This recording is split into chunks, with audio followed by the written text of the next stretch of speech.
Well, whoop-dee-doo. Hey there, cruel cats and cretins, and welcome to the Hairy Scary Countdown, hosted by me, your ever-loving horned red fuzzball, Cliff, doing what I always do around here at the Erie Cemetery, and that's getting things ready for tonight's big show with the Mummy and the Monkey, yeah. So let's get things cooking with this little ditty, and I'll see you on the flip, or my name ain't Cliff. Acha! Alright everybody, director's running late, so I'm going to film some behind the scenes. So unprofessional. If I wasn't getting paid, I'd leave right now. Wait, you're getting paid? All I'm getting is an IMDb credit and a wasabi-scented candle. All he offered me was a half a slice of anchovy pizza. To think I was an extra in the Avengers. Now look at me. Right on time. Interior, suburban home. Reynaldo Smith, age 35, strapping, first time auteur, ready to change the course of cinematic history. Lights are ablaze, the cameras are rocking and a rolling. You know what that means. Accione! I still haven't seen a script. Have you? No, not yet. Let me ask him. Yo, Hefe, you got words for us to say? Oh, yeah. I wrote this on the way over. Oh, that is unreadable. Let me see that.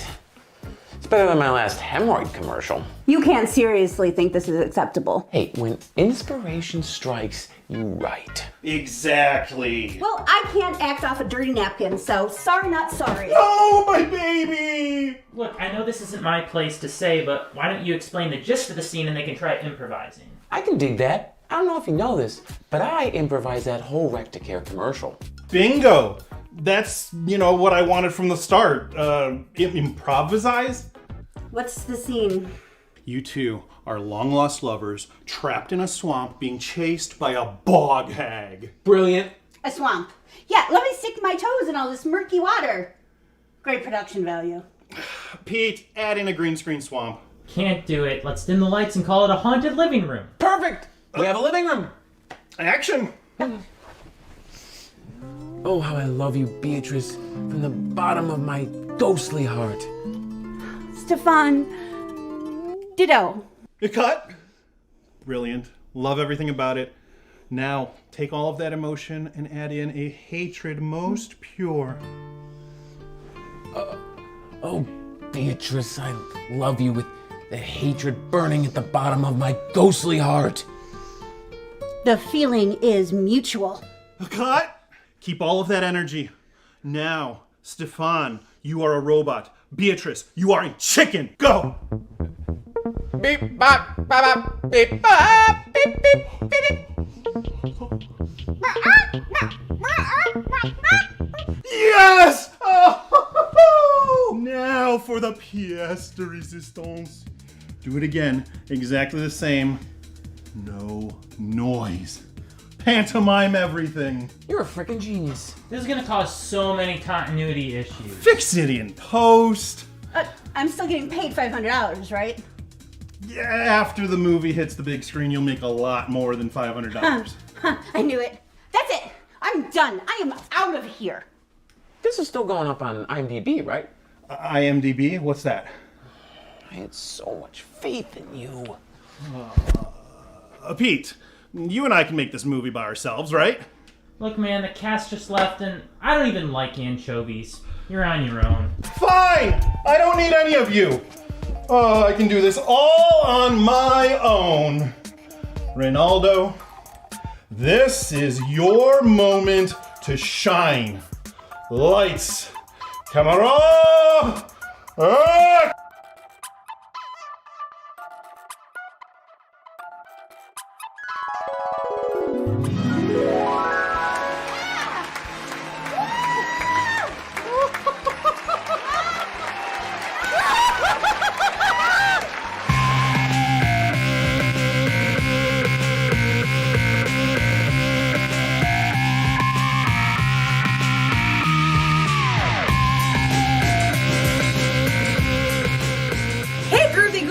I'm Janet Decay, the Mummy. And I'm Grimgory, the Monkey. And together we host the Mummy and the Monkey's Hairy Scary Hangout. Yes, our live streaming horror hosted show has it all. Skits, bits in a scary flick. That's right. So for more information on our show, go check out themummyandthemonkey.com. And we'll see you at the Hangout. Woohoo!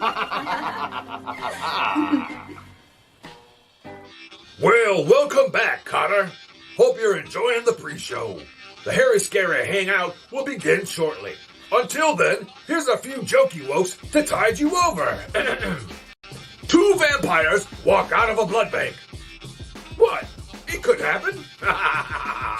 All right, here's another one. What did the fortune teller, Madame Manos, use to scrape the ice off of her car windshield? Give up? A squeegee board! Don't worry, I ain't quit my day job. All right, speaking of Madame Manos, watch this, yeah.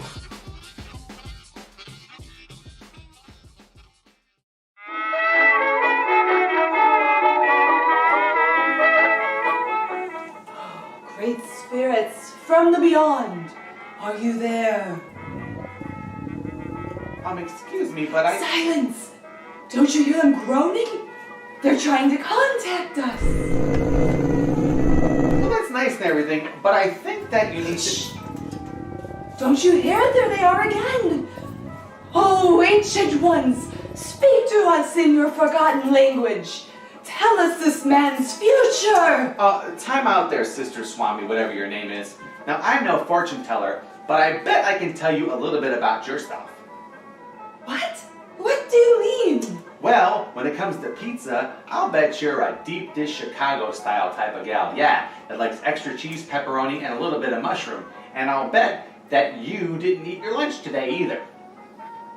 That's incredible. How do you know all this?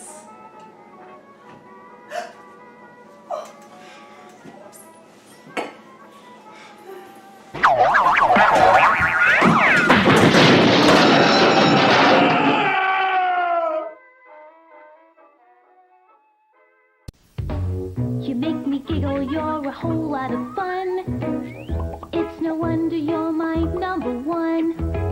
You're every toy that I've been wishing for. I'm a kid and you're my toy store. You're easy to like, cause you're just right. You're my friend, KB. Bring drawings to life on your TV in brilliant color with the Tiger TV Painter, just $29.99, now at KB.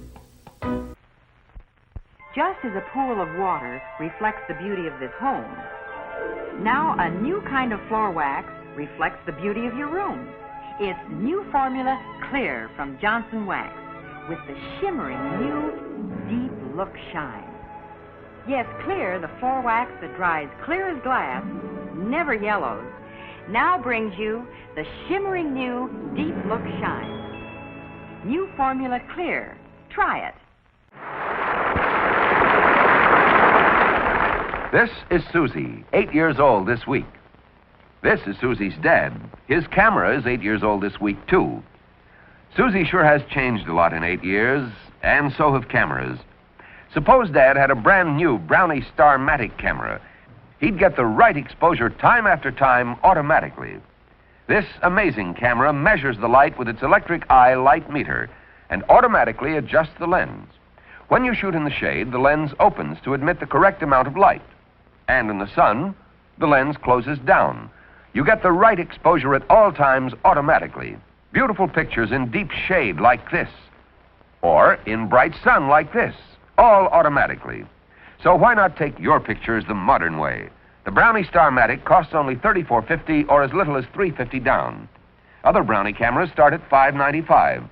They're as new as tomorrow, and mighty good reasons to insist on the name Kodak.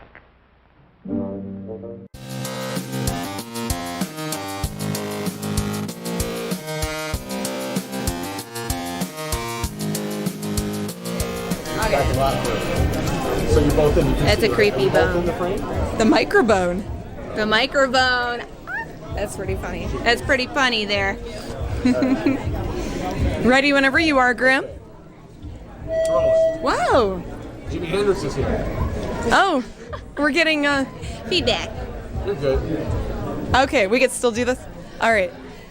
Hello there, fellow nerds. I found Nocturne at Akron Comic-Con. Yes, hi guys. So nice that you could come and visit. You know, I know you've got a busy schedule in the comic book world. Yes, I do. Kicking butt, taking names, but I love Akron. So I came here, and it's lovely here. Although the weather's a little colder than I'm used to. That's okay. We're having fun indoors today. Yeah. And Don't teleport anywhere No, yet. no, not yet, not yet. We've got some unconventional convention questions to ask. Okay, fire away. Boxers or briefs? Oh, definitely boxers. And if you were a flavor of ice cream, what flavor would you be? Cotton candy. Ooh. I'm blue. Blue cotton candy. There you go. I like that. And if you could be a guy superhero, what guy superhero would you be? Well, my father, of course. Yeah. That's makes a sense, great right? answer. Yeah, That makes perfect sense. Of course I'd be Kurt. Exactly.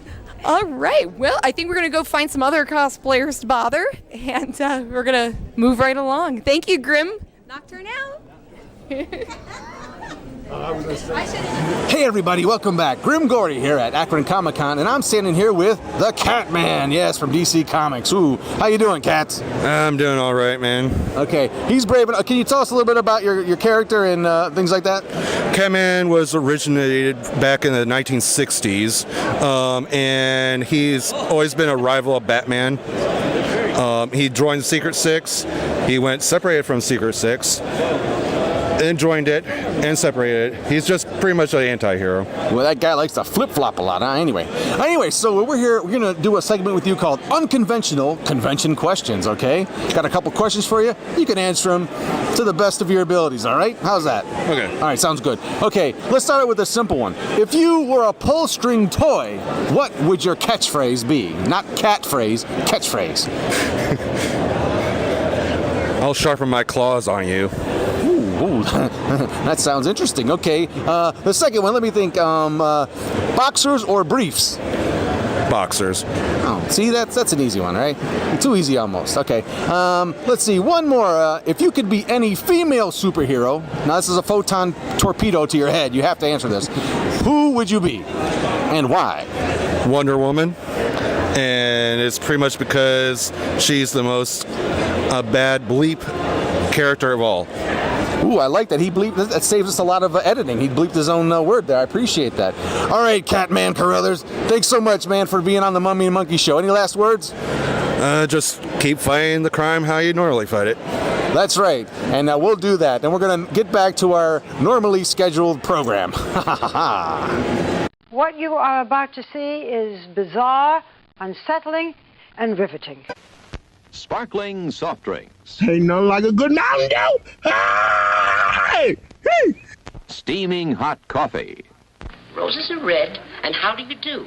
Drink 4 of these and woo woo woo woo. Steamed or grilled hot dogs. Oh my God! That is huge! Crispy hot fresh French fries. This is the best thing I have ever put in my mouth. How about a pizza? None better anywhere.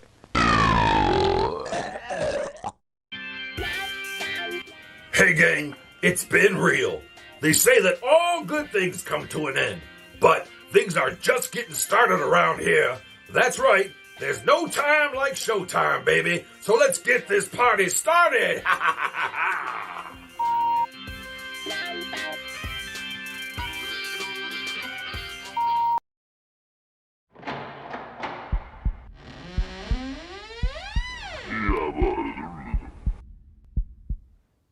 Well, whoop-dee-doo. Hey, gang. Welcome. I'm Cliff Jablonski, the behind-the-scenes guy here at the Mummy and the Monkey's Hairy Scary Hangout, yeah. And I want to know one thing. Are you DTF? That's right. You know what I'm talking about. Are you down to Friday?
There we I go. had the wrong audio. Hey, there we are. Hey!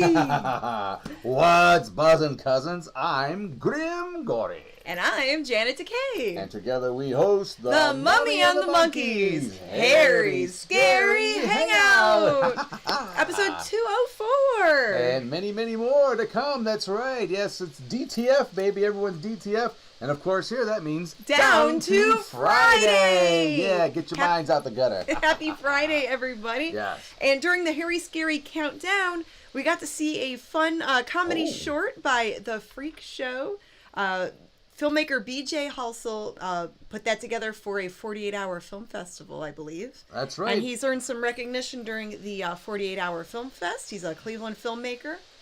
So him and his crew do an amazing job. That's right. If you want to check out more of his antics and his films, go to YouTube and just search The Freak Show, spelled this way. Yes. RFREKESHOWE. Yes, and we'll be playing another short of theirs at the end of our show tonight as a little extra. More Freak Show fun coming up later on in the show. But for tonight, boy, have we really sank to new depths. I mean, we just have this thing... this movie that many of you probably have never heard of or seen or whatever, but and I barely know what this one is. But it is called The Yesterday Machine. Yes, The Yesterday Machine from the 1960s. The Grim had a lot of fun editing this with the sound effects. This one was asking for it. I had no other choice. I had no other choice but to destroy this movie with my sound effects and try to make it this much better. It's a tough one to do, but I was up to the challenge, and hopefully I make you proud tonight. We had a few fans actually request it. They messaged us a few weeks ago. There you go. And I'm like, So the Yesterday Machine, really? Okay. So that's so yesterday. Yeah. So blame it. Anything that if you don't like it, blame it on whoever requested it because we didn't. Yeah. They really wanted us to play this one. So. Yes. And when we're going to, it's one that we've never hosted before. We have some birthday shout-outs. But before we get on with the rest of the show, I think we should address the white elephant in the room, as it were, because what's that, this Graham? week something happened that was so incredibly big in the news and big everywhere. Okay. Okay. And I don't know. And it had something to do with like $250,000. You know. I mean, and I think I need to bring it. I need to address it because I can't move on unless I say something about it. So I'm going to say this, and we all know what it's about, right? I guess so. I don't know if we should be talking about that, Grim. Well, what do you mean we shouldn't be talking about it?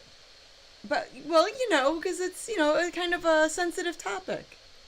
What's so sensitive about Kevin Costner's ex-wife wanting $250,000 a month for him for child support? A month? Yeah. $250,000 a month? What did you think I was talking about? Oh, well, college must be really expensive now. Yeah. The actor Kevin Costner, his ex-wife's hitting him up for $250,000 a month, man. Oh, you must be reading all those celebrity gossip papers. Yeah, I don't know. I don't even know what else could have been going on but that. That's all I heard about all week. I don't know about you, but that's all I knew. Oh, okay, great. Anyway, now we can move on. I got that off my chest. You feeling better now? Oh, a ton better, yeah. Oh, it's like 6,000 pounds per square inch has been lifted off of me. All right, so we have some birthday shout-outs. This one's a little bit early. We want to wish Big Chuck Shadowski happy 89th birthday. His birthday is on Wednesday. And of course, you all know him if you're from Cleveland or Northeast Ohio as Big Chuck from the Big Chuck and Houlihan or the Big Chuck and Little John show. Oh, yeah. And then Bruce Campbell had a birthday the other day, so happy birthday, Bruce Campbell. Yes. Awesome. Oh, yeah. Bruce Campbell. I love his soup. And we've got a prize giveaway for tonight. Prize giveaway. Prize giveaway. We're going to give away a Mummy and the Monkey DVD Season 1, Episode 3. This is a retro one. This is an old episode. That's a good. And then some Freddy Krueger trading cards. Some little to throw. sew-on patches. Just some little fun Stuff things. we didn't have the heart to throw away, so we're just going to mail it to you. Okay? Yeah, we're going to mail you guys, we're going to mail a lucky winner. And some of our junk. And how about... So if you want to have a chance at winning some of our junk... I've had people email me. Have you had people email you their junk? Yeah, but you know what? Those emails I can't show on YouTube. But if you want to enter tonight's contest to win some junk, how are they going to do that, Jen? You can email us. Oh, email. And where's our email? It's coming up. Keep talking. Okay. You can email us, themummyandthemonkey@gmail.com, and in the subject line, have it say junky stuff. Oh, I like that. Junky stuff. And stuff. I will put your name in my big plastic shiny mummy bucket. Ouch. The Kardashians have big plastic buckets, and now I do too. Oh. And you have a chance of winning our junky stuff. Awesome, because you can always use more junky stuff. Right. You need more things to collect dust. Consider it kind of like a hoarder starter kit. Yeah, there you go. Yeah, hoarder starter kit we're gonna send you. So the there you Bargain Barons. Hi-yo! Wow! Yay, Bargain Barons! Canada loves the Mummy and the Monkey. Oh, Canada! Hey. The Mummy and the Monkey love the Bargain Barons. Yes. Our fellow YouTube friends, check out their channel later. They put out some awesome videos. The Bargain Barons. And then Jim who's this? Hearns, $5 for the super chat. He says, "Happy Friday, everyone! Happy birthday, Chuck!" Awesome. Yeah, and their show, Big Chuck and Little John show, has been on for about over 50 years now, I believe. Yeah. The combination of the Houlihan and Big Chuck show because it started in '66, I believe. They had a very impressive Right television career. They did for sure. It's been the longest running television show in Cleveland. All right. So we've got our shout outs. We've got the mini monsters. Okay, let's get that. We are not a kids show. Parental discretion is advised, but we get a lot of people that watch with their kiddos, with their mini monsters. And these are the ones that wanted to be a part of the shout out list. That's right. And even if you don't have children yet, you're sitting there, you got some, children in there somewhere kind of swimming in you. So you could be a kid at heart. Yeah. That's what I think Grimm meant to say. Or if, I really want to say. You could be and some people watch with their cats and dogs. They're 4-foot friends. And you may get some surprising news in the next week or two. You never know. Grimm, let's continue on with the chant. I had no idea. All right. Let's continue on. And a 1, and a 2, and a 3. Mini monsters, mini monsters, roar, roar, roar! Mini monsters, here they are! All right, and we've got a new mini monster, Layla, added to the shout out list. Layla! So we've got Layla and Emily and Noelle. Hi, minis! And Trayvon and Aria. Hello, and Xander and Willow and Morgan. Who else? Wow. Julius, Adrian, Sienna. Hi, minis. Yeah. Dario, Hannah, Penny, and Atticus. Whoa. Nice. Lil Kong and Violet and Cassandra and Carly and Isabella. Hi, minis. And then we've got Mackenzie and Eva and Annalyn. We can't forget them. Don't you dare. And Gabriel and Taylor and Mac and Charlotte. And then we've got Mia, a.k.a. Scoob. Ooh, Scoob. Adam and Peanut. Hi, guys. And Dimitri and Lucy and Baby Joe, last but not least. Oh, and Christian and Lucas. We can't forget them. you almost forgot them. See, that would have made them very upset. Can't forget them. Woo, yeah. Now we move on from the little kids to the big kids watching tonight. Right. Yeah. So we'll do the shout-outs to the grown-up monsters, and we'll start up the movie. Magic Macabre Mirror. Magic Macabre Mirror. Tell me, who be here? We've got James Muscarella, Karen Dilly, Keith Martin, Amanda Childers, Brad Jangler, Bargain Barons, Neil House, Travis, Lois, The Horror Garden, Greg Tominski, The SeaTac, Ron Brunty, Gary Smith, Daryl, oh my gosh, Raymond, Joe, Fluff Chick, Amanda, Michael and Terry Shook. Get her number. Donna, JP, Patrick, Randy, Toy Painter 1, John Lincoln, John Biggins, Linda Stotzer, Connie Cleary, Wiki Bobby, JB, Grandpappy, Miss Ellen, William Rochot, woo, wow, Todd, so and there's Todd. Todd. Yes, Big and Head Ellen, Todd. we can't forget her. With the monsters, yeah. So tonight we have a jam-packed show. We have the Yesterday Machine, which I know you'll enjoy. I hope so, anyway. Yes. We have all of our standards. We have a snack toy segment. We have What Do You Do's. We have TV show time travel. We have a poem to read. A poem that was we should have read on our 200th show, but hey, it's still good. It's not stale, so it's still fresh. From 2 weeks ago. Yeah, so it's still fresh. So it's still the expiration date hasn't passed yet on it, and we have a bonus, a freak show movie to show afterwards. So yeah, a lot of show to go. So let's get into part one of the Yesterday Machine. Right here on the Mummy and the Monkeys. Harry's Scary Hangout. Woo, Yesterday Machine, take us away.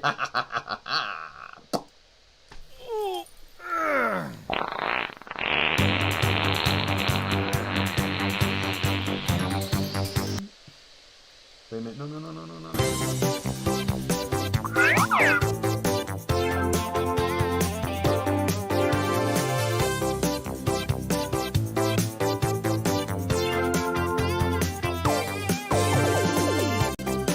We used to swing with her.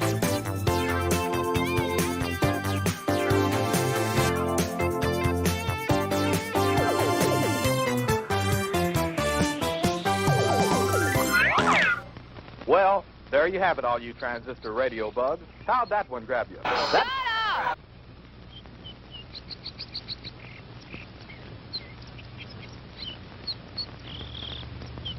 Howie, for heaven's sake, it's almost dark.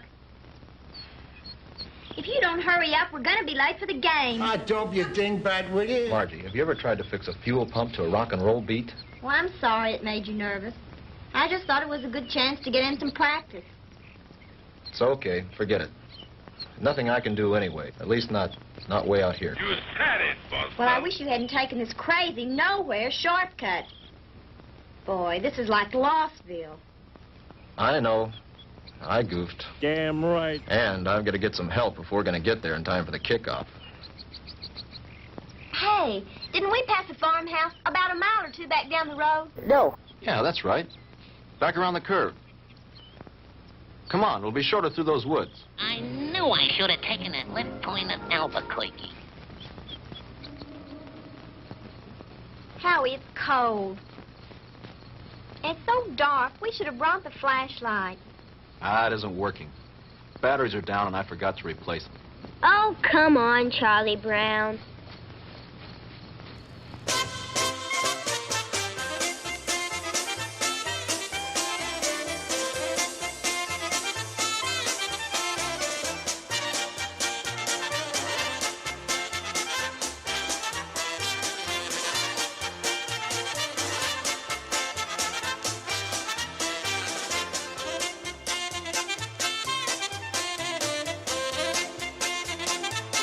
Seems like we've been walking for hours. Well, it can't be much further now. Yeah, right. Hey, there's a light.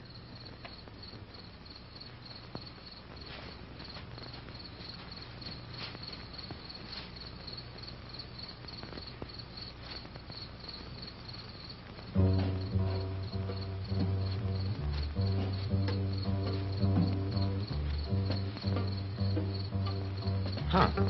That's strange. Campfire way out here in the middle of the woods and nobody around.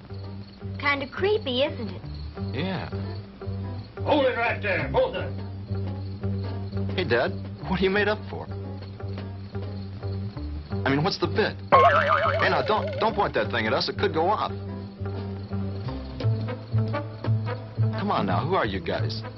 What kind of a joke is this? I mean, out here in the middle of... Joke, boy. You think this is a joke? Howie, I'm frightened. Look at him. It's got to be some kind of a gag. This can't be for real. Uh-oh. Howie, what's it all about? I don't know. Honey, do as I tell you. You edge around behind me. Tell me between them and you. Then run like the devil. Howie, not alone? Do as I say. All right. What are you two young'uns doing out here? Quick, don't let them get away! Run, Marjorie! Head for the car! Hurry, man! Hurry,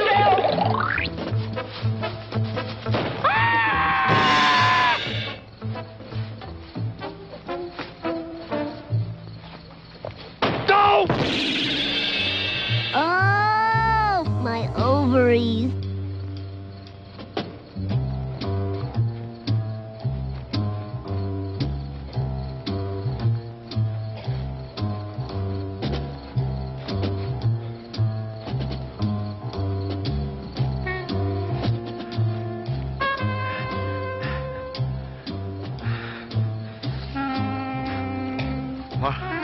Margie? Margie? Oh, good heavens, someone's caught my tinkle.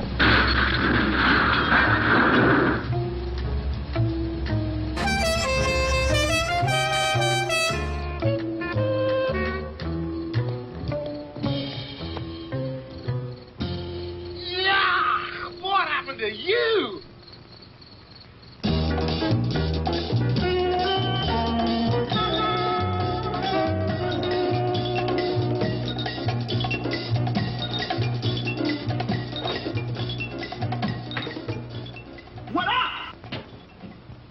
Oh, hello, Jim. What do you need? I need my ever-loving paycheck. What's the rush? Payday's tomorrow. I know, but Reed said you'd have it for me tonight. Oh, did he now? Yeah, that way I get a couple hours head start on my first vacation in 3 years. Relax. The girl's on her way up from accounting with it now. Where you going on this vacation? Someplace that can't be reached by telephone, telegraph, teletype, or carrier pigeon. You don't think we'd interrupt your vacation now, do you? Why not? You guys did it for the last 2 years. Jim, nice story you turned in. Well written. Had a lot of fun. When he talks like that, he wants something. As a matter of fact, there's one little favor I'd like to ask you to do before you leave. Uh-oh. Here it comes. As a matter of fact, here it is.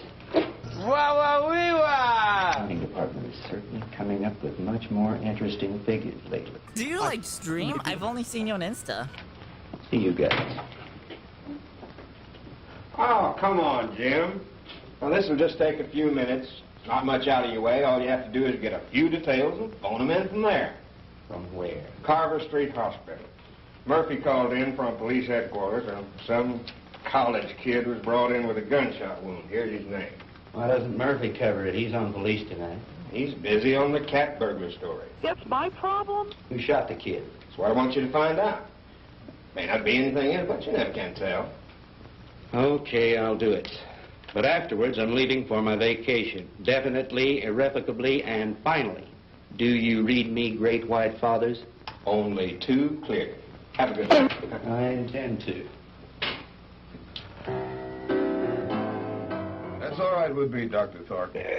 10:30 will be fine. Well, she must be a cool chick. Yes, I think the whole administrative staff should be there. I don't know what you're talking about. Fine. Boop, boop. See you in the morning, Doctor. Goodbye. Beep, beep. Come in. Jim Crandall. Hello, Will. How are you? Hey, number one, how about yourself? No complaints. Can you spare a few minutes? Sure I can. Are you on duty? No, not really. I'm officially on vacation. You better give up them cigarettes, buddy, or the groundhogs will be bringing you your mail. Know what I mean? I bet you're here for a story on that Ellison boy. Good bet. Sit yourself down. So are some friends of yours. They left about an hour ago. Uh-oh, the local gendarmes, no doubt. Right. Lieutenant Partain and a couple of his men. They talked to the boy for about an hour and then finally... Wait a minute. Talk to him? You mean the Ellison kid's able to talk? Sure, he wasn't hurt too badly. The bullet didn't enter any of his vital organs. But the nurse said he couldn't have any visitors. Well, he can't. At least not now. He was too tired after that session with Partain. I want him to get some rest. Well, when can I see him? In the morning. In the morning? But, Talk, I got to phone something into the editor. I can't fool around on this thing. I leave on my vacation tomorrow. Well, I envy you. We're so short-staffed here at the hospital, there's no telling when I'll be able to take a vacation. What did the kid say when he talked? He told a real weird story. The police have a transcript of it. I'd rather hear it from you if you don't mind. I don't think I should repeat it. I imagine the lieutenant would rather tell you himself. Ah, come off it, Doc. You know Partain's not going to give me anything till he's good and ready. All right. All I can do is repeat what the boy said. But I'll warn you, you won't believe it. Really? Suppose you try me. Well, this Ellison kid is a student at the university, a cheerleader, an honor student, an all-around popular kid. Early this afternoon, he and this co-ed... Co-ed? You mean there was a girl with him? Yes, one of the majorettes from the band, a girl named Margaret DeMar. DeMar? Couldn't be related to Sandy DeMar, the nightclub thrush. As a matter of fact, yes, her sister. That adds a dash of color. What about the girl? I'm getting to that. Now, do you want to hear this story or not? Okay, go ahead. Well, early this afternoon, they left the university on their way downstate to that night game against Southern Tech. They had permission to drive down instead of going on the bus with the other students. This lame story he's about to tell me. They were running short of time, so they took a shortcut on one of those farm roads. Ellison's car started acting up and finally quit on them. They had to have help, so they started walking, trying to make it to a farmhouse. I said, hold it right there. Hey, Dad, what are you made up for? What are you two young'uns doing out here? Quick, don't let him get away! Run, Margie! Head for the car! Stop, boy! I'll shoot! He started running, and that's when he got shot. He got up and he kept on running. He made it back to the car. He looked around for the girl, and she wasn't there. After that, he blacked out. A passing motorist picked him up and brought him in, and that's the story the way he told it. No, that's the first time I heard that. You sure weren't kidding when you called it weird. I've heard some screwy ones in my time, but this one takes the prize. Yeah, that was exactly my reaction, at first. What do you mean, at first? Well, sometimes I'm forced to alter my opinion by certain evidence. I don't know if you're aware of it, Jim, but my hobby is American military history. Really? I collect historical military objects like some men collect stamps. Like this item that was brought in by a patient a couple of months ago. You know what that is? Hell no. Well, it looks like some kind of rifle slug. Mm-hmm. I have a cigar box full of those at home. My brother and I used to find those in the woods and dig them out of trees when we were kids, back in Georgia 30 years ago. Oh, good for you. There was one just like the one you're holding now that I took out of young Ellison's body and gave to the police this evening. And if you ask me, they're going to have to dig a long way back in their ballistics file to find anything that matches that. Yeah? Yeah. You see, that's a mini ball. Excuse me? The kind of a bullet they used during the Civil War. Oh, get out of here!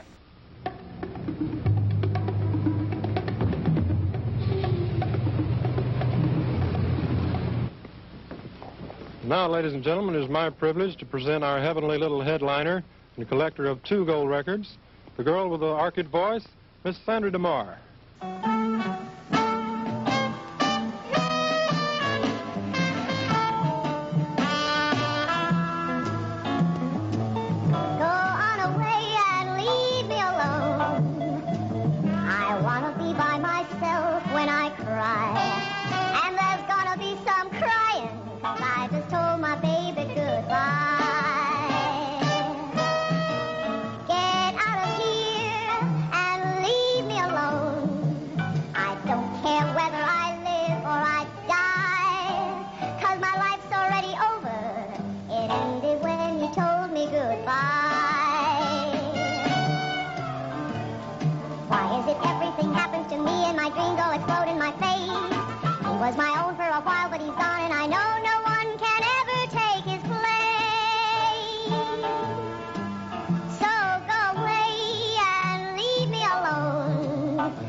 go in there. Woo!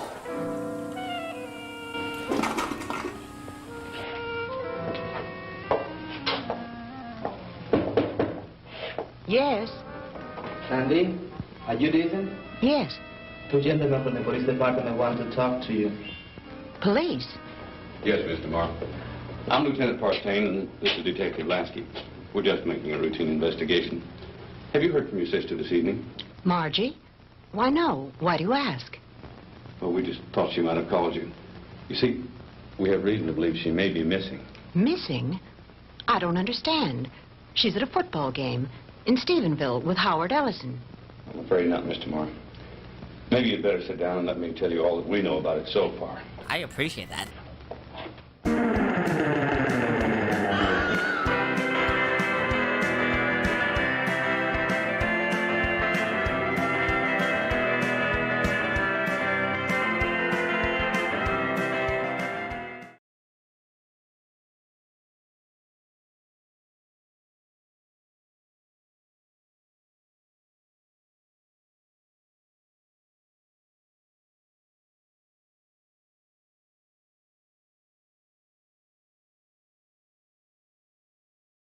Where do I start? What the heck is in here? Oh my god. Ugh, yeah. What is this in here? Oh, man. What the heck? Ooh. Hey, I've been looking for you. Where you been? Ah, still good. I'll have you later.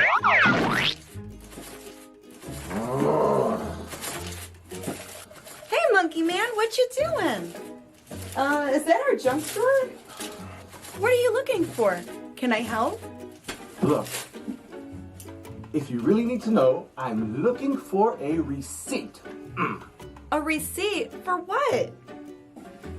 For something that I just recently bought that ain't working, okay? What's not working? Your deodorant? Hey, no.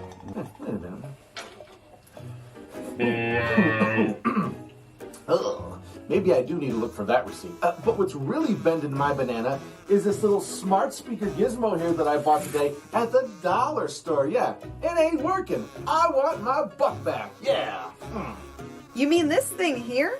You got a smart speaker at the dollar store? Yeah. I mean, what a ripoff.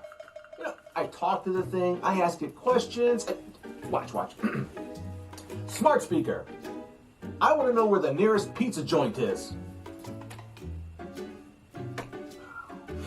Okay. Hello, smart speaker. I want to hear some music. I want to hear Papa Oom Mau Mau by the Rivingtons. Yeah. You see, it ain't working. It's broken. It just sits there. It just sits there, huh? Yeah. I think it's doing exactly what it's supposed to be doing. What? As a matter of fact, Peanut Breath, I don't think it's broke at all. What do you mean not broke at all? Watch. Huh? Fresh pine forest scented. What the? See, Grim, it works perfect. Ooh. I knew you were good for a laugh. Or 10,000. Huh?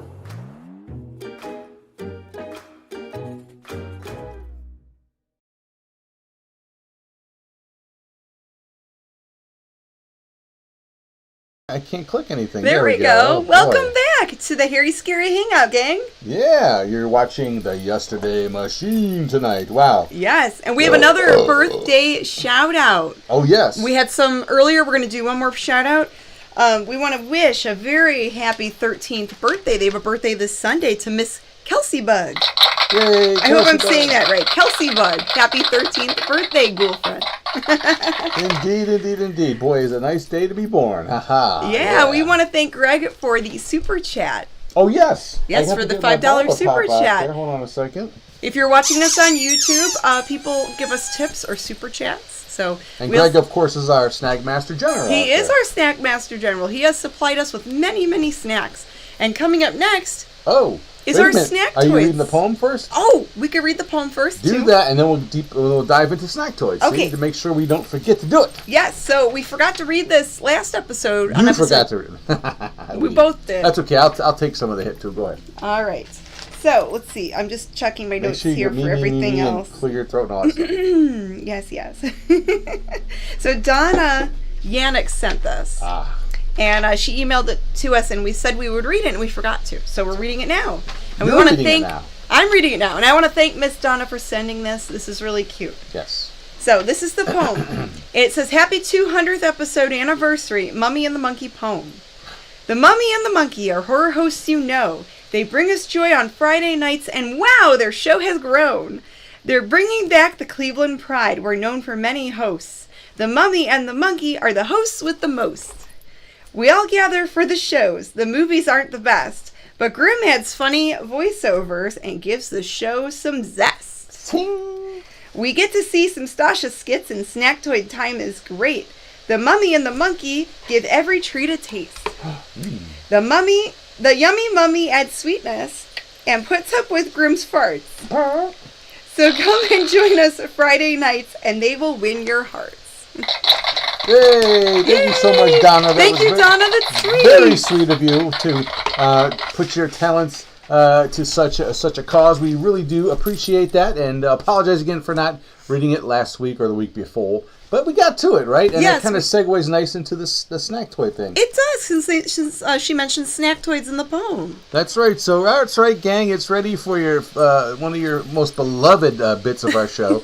It's the Mummy and the Monkey's snack toys. Yay! New yummy snacks. Old movie facts. And we do have some new yummy snacks tonight, matter Yes. of fact. It's not the old Cheetos or Doritos. It's actually some stuff we haven't had before. Yes. Now, we pre-opened the packages to make sure that they were... that everything was fresh. Yeah, nothing... Because we've had some stuff sent to us that was had to be refrigerated or, or eaten quickly. So Yes, okay. So this says, hope you enjoy the snacks. We really enjoy your show, from Duke and Linda in San Diego. And Good Grim, Luke, I think you're going to like this snack. So I can't wait. You get to show that one. Okay. And this is also from Duke and Linda in San Diego. So thank you, guys. Duke and Linda, at the top of my Christmas list. Ooh, what's this? Oh, there's 2 bags in here. Torres Selecta Black Truffle Potato Chips. Black truffle potato chips. There you go. There's your snack. And let's see. These are... Oh my gosh. home-style pretzels. I can Ooh, eat I'm those going to too. try one of those pretzels. I didn't know we had... Those are dots. Dots, yeah. Is there 2 different things in there? There's one is seasoned and one is seasoned with something else. Oh. Pretzel twists. Original season. North Dakota. Those must Small be- town recipe, big time flavor. So, and the other ones are what, cheese or something like that? It what are said the other seasoned. ones? I think Okay, it's the same, but with seasoning or something. But that says original seasoned, and the other one's a different season. So what is it? It's a different flavor. What? I want to know. Okay. Let's show the snacks off. Okay. By the way, these products are not... This one says honey mustard. see, it's a lot different. So it's honey mustard. It is a little different. Yeah. I'm burping before I eat. Okay, I gotta try these truffles. So honey mustard and then original. I think I'm going to try the original. Okay. Yeah. And then we can save the honey mustard for next time. Oh, I think I... 'Cause this is a big bag. Wow. I try not... Ooh. We'll have to share some of these snacks with MummyAndMonkey. Oh, absolutely, absolutely. Mmm. How are the seasoned ones? Let me try That's one. really good. Let me try one of the truffles. Try that before first. Yeah. I ruined my palate here. What are you guys snacking on tonight? If you're watching us on YouTube, put it in the comments below. We'd love to see it, and we can read some of the comments after I do the snack Oh my toys gosh. here. You look good. Want to try one? I'm gonna have this. And the good thing about these, they're not really salty. Mmm. All right. So the Truffles. Yesterday Machine. It originally was released in 1963, but it had 2 other release dates. 1964 and 1966. Right, it was that good. They released it twice. It had a limited run Like half in the movie. in certain theaters throughout the 60s and the 70s. They played it up until about maybe 1974 Oh.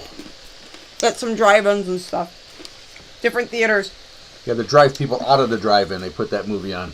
So it's starring Tim Holt. I think he plays one of the college guys. The hero guy. Probably probably the guy that's the main guy. The main dude. And he was a popular Westerns actor throughout the 1940s and 1950s. There's a Western that he was in with I think, Bogart. And it's called Treasure of the Sierra Madre from 1948. So he was in that. And he got good reviews, but Bogart, Bogarted the movie. Oh, Bogart carried, he carried Bogart. That guy, so talented. Bogart couldn't hold a candle. That guy, Bogart's a hack compared to Holt. But the movie did get a lot of good reviews. I have not seen it, though. And Tim Holt was a World War II vet. He was in the Air Force. Air Horse. Those are the guys. Air Force. What would they do? What would the Air Horse do? He was in the, I don't want to know. I do. He was in the Air Force, and he got a Purple Heart. So he did have some battles. The whore with the Purple Heart. He had other things that purple on him, too, but we won't get into that. Grim. Being an air whore. All right, so later on, there was a dollar store DVD release of this movie in around 2015, and that's probably how we found it originally. Yeah. Because I don't remember this ever being on TV or anything. I've seen it here, and I've seen the Monster Channel's played it before. I think that's where I may have first seen it. Mm-hmm. Over on themonsterchannel.com. Go check that out. Yeah, I'm sure they've played it, too. Oh, yeah.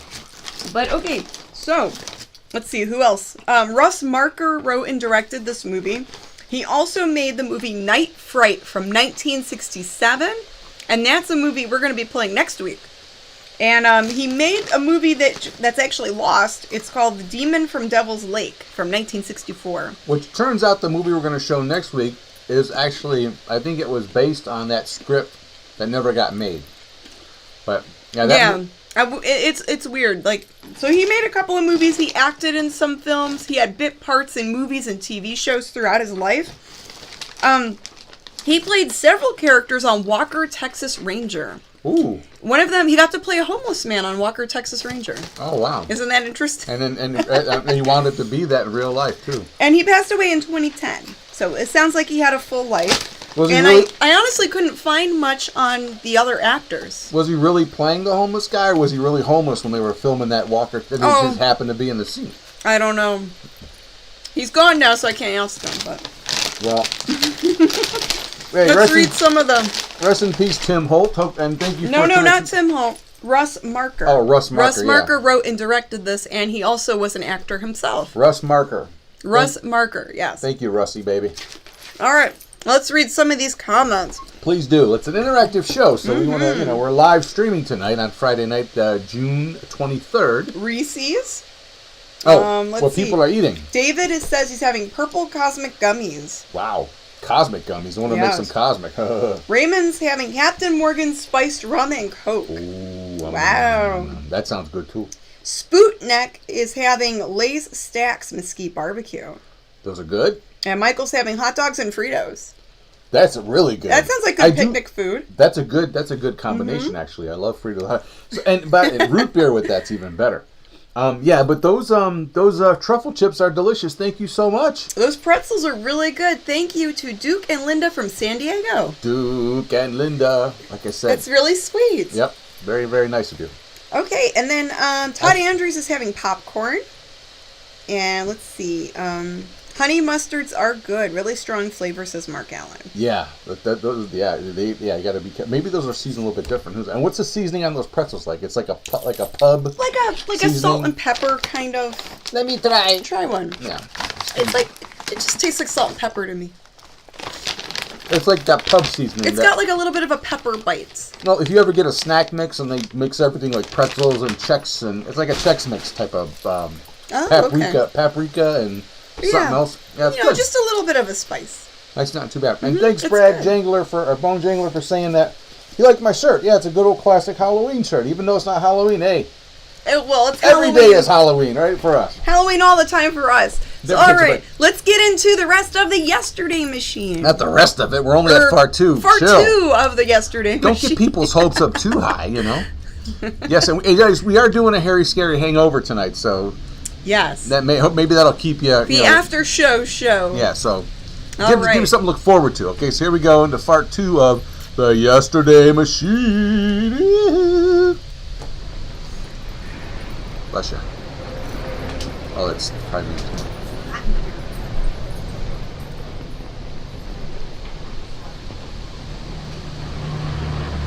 Mr. Marr, Yo! I'm Jim Crandall with the Sentinel. Could I talk to you a moment?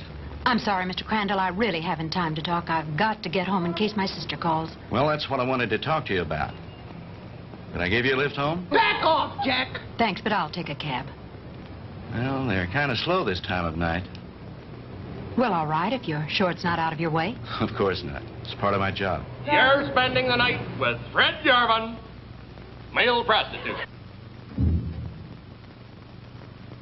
What's the matter? Mr. Crandall, I'm too upset to go home. You know my sister's missing. Yes, Do you know where it happened? just about. Would you drive me there? Confuse me? It's nearly 1 o'clock in the morning. Besides, what if she calls you? If she were going to call me, I'm sure she would have done so by now. It's nearly a 45-minute drive up there. Howie was picked up on a farm road just this side of Stephenville. If it's too much trouble, you can drop me at my apartment and I'll take my car. You're pretty determined to go, aren't If you? my sister's in trouble, I've got to be near her. Hop in. I need to go up there myself.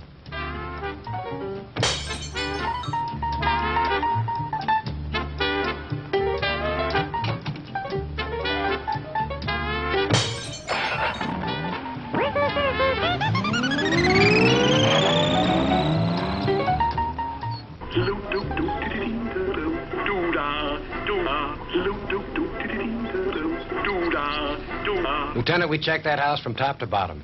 Nothing there. Okay, Lasky. As soon as the boys are through, have them go in and get some rest. We've done everything we can do here. Maybe the sheriff and his bloodhounds will turn something up. Right.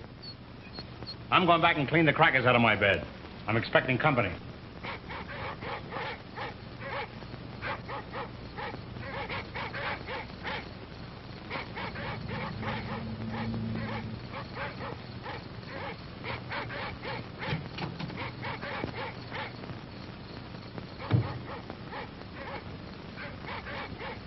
Lieutenant Partain around? He's up in the woods someplace. Evening, ma'am. Has there been any news of my sister? You're Sandra DeMar? Here comes Partain now. Goody.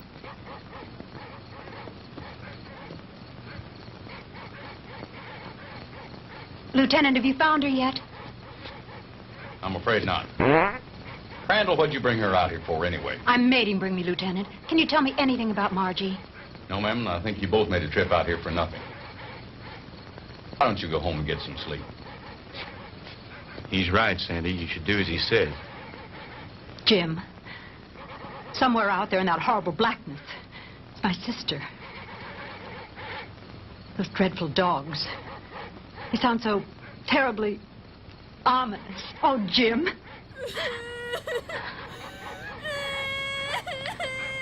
Come on. We'd better get back.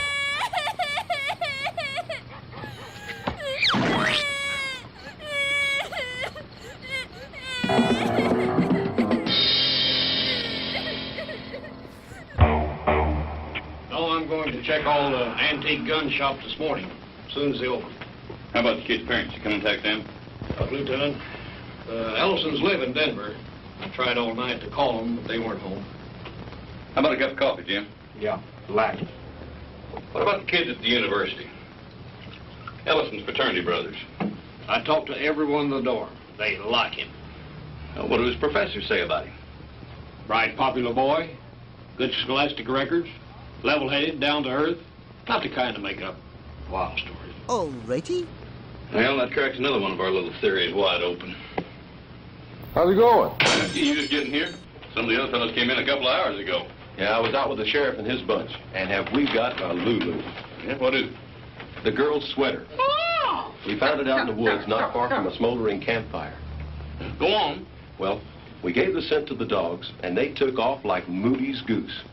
Well, we followed them for about a mile or two, till they got through the woods and into a small open space. Well, the dogs got about halfway through the open space, and then they stopped. Well, you've never seen so much confusion of tangled dogs in your life. They didn't know which way to go. Fascinating. The scent had stopped right in the middle of nowhere. It was as if the girl had just been snatched off the face of the earth into thin air. Wait a minute. You mean no footprints, no tire tracks, no nothing? Well, nothing but this. Well, so you found part of a costume. Costume?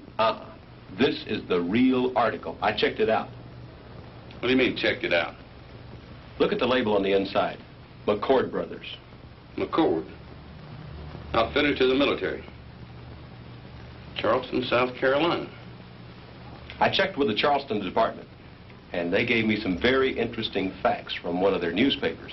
It seems that McCord Brothers, the company that made that hat, burned to the ground in 1869 and was never rebuilt. It's been non-existent for over 100 years. Like, for real, for real? This case is getting screwier by the minute, don't it, though? I'll have you run this down to the lab and then go home and get some sleep. How about me, Lieutenant? Sure, go on home. You earned a rest. Well, thank you, sir. What a great deal that was. Hold on, sir. Well, what do you think? How was Mr. Marr when you left her? Shook up, naturally. She's spending the night with her girlfriend. Oh, yeah. Fred, about this whole mess, what's your opinion? I'm not paid to have opinions. I'm paid to put jigsaw puzzles together. But seriously, what do you think? I think there's a logical explanation to everything. Two men were in those woods in costume and makeup. Anyone knows there's lots of guys around nowadays who collect antique guns. They belong to clubs, they have meetings and shooting contests every so often. A couple of them got liquored up a little, wanted to have some fun and scare the kids. But something went wrong. It's as simple as that. My hunch is, as soon as they get up enough nerve, they'll come in, give themselves up. It's a nice theory, Jim, but what happened to the girl? Well, how the hell should I know? Well, your guess is as good as mine. Jim, you know, this whole thing is, well, it's spooky. Reminds me of something that happened in Germany in 1945 towards the end of the war. Yeah? What was that? Our outfit liberated a small concentration camp near the Alsatian border. When we took it, we expected to find the usual half-starved, ragged inmates. And you can imagine our surprise when we were greeted by about 50 young people, all a picture of perfect health. That sounds a little hard to believe after all I've read of Dachau and Auschwitz. Well, that's what made it hard to believe. Here were these kids, none over 21 and some as young as 5, living in apparent luxury. Good food, complete recreational facilities, no forced labor. Remind me of a bunch of calves being fattened up for the kill. You mean there were no old people in the camp? There were a few, but not alive. We found their bodies in the rooms next to the ovens. Apparently, we'd taken the camp so fast they hadn't had time to dispose of the bodies. But before they left the night before, they blew up the largest building in the camp. It was some sort of a laboratory. And inside, amidst the rubble and blown into a million pieces, was the screwiest piece of machinery I've ever seen. Oh, is that effect? some sort of a crazy electronic apparatus. And half buried underneath it amidst the rubble, still strapped to a table, was an old man, just barely alive. Our medics tried to save him, but they couldn't. Now, here's the weird thing. This is the part we could never understand. What's that? In trying to identify him, we checked the camp records with the prison number tattooed on his arm. According to those records, that old man should have been an 18-year-old boy. That's insane. What about the other bodies? Same thing. Their numbers indicated they all should have been kids. What type of experiments were they conducting there? We never found out. Even the young inmates weren't aware of why they were there. They never found the commandant of that camp to bring him to trial with the rest of the Nazi brass. His name was Ernst von Hauser. Did you ever hear of him? No. He was a German physicist, a contemporary of Einstein's. I don't follow you. You mean you think there might be some connection between all that and what happened here last night? I'm not saying that, no. But just suppose, for the sake of argument, the Ellison kid did see two men out of the past of 100 years ago. That would mean somebody around here is tampering with time. Bogus. Somebody was also tampering with time in that concentration camp. Now, wait a minute. Let me get this straight. You think that the machine found in that concentration camp was some kind of time machine, and that there may be another one like it around here. Is that what you're saying? I'm not saying anything. I'm just supposing. After all, they never found von Hauser. Lieutenant? Yeah, Walt. Captain wants to see you in his office. Wants you to bring the file on the Maddox case. Be right there. How am I ever going to turn in a story like that? That's your problem. Why do you say things that you know will hurt me?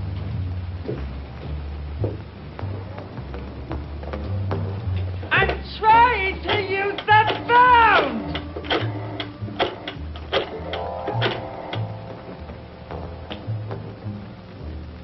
Hello? Give me the city desk. Hello, Reed? Crandall again.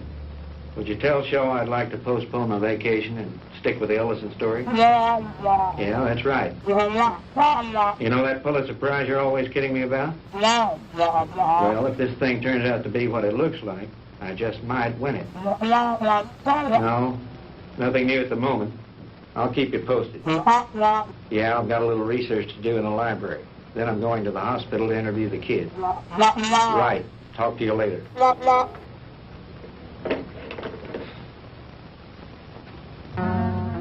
Nurse, is Mr. Ellison awake? Yes, he is. He has another visitor, but you can go on in. Thank you.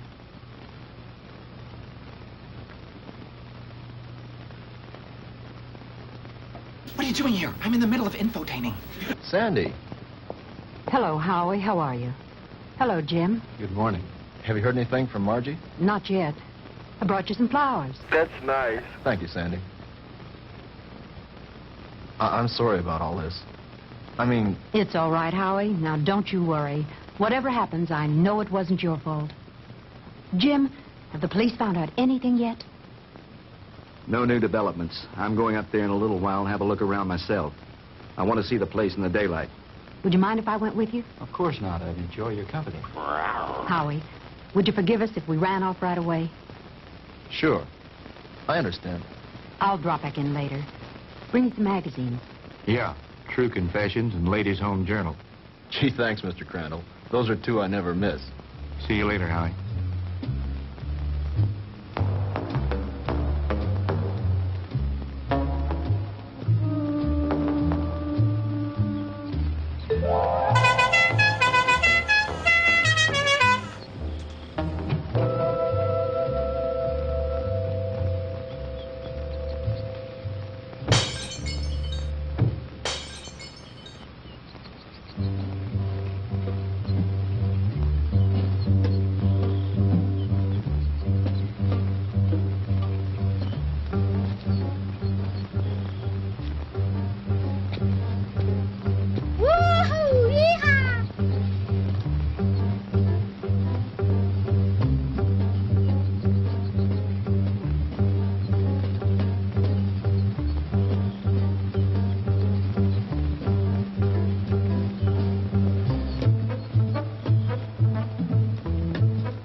Looks like the typical haunted house, doesn't it, Jim?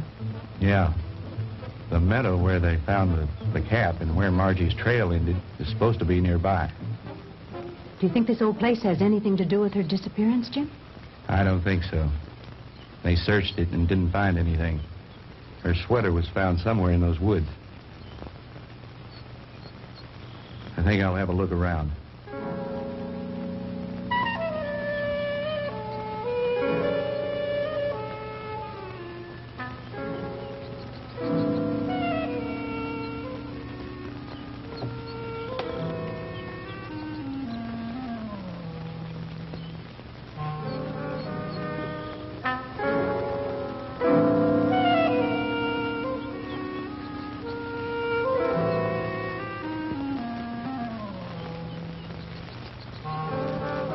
She's walking around like she's all that.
Let's get out of here.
Oh, yeah. Ha, ha, ha, ha, indeed. Wow. Woohoo. Ha, ha, Hey, yes. guys. Welcome back, one and all. Hopefully there's more than one out there right now to the Mummy the Monkey's Harry Scary Hangout. Yeah, you're watching the Yesterday Machine. Yes, Woo-hoo. we're halfway through the movie. Wow, thank gosh, you know. Woof. Yeah.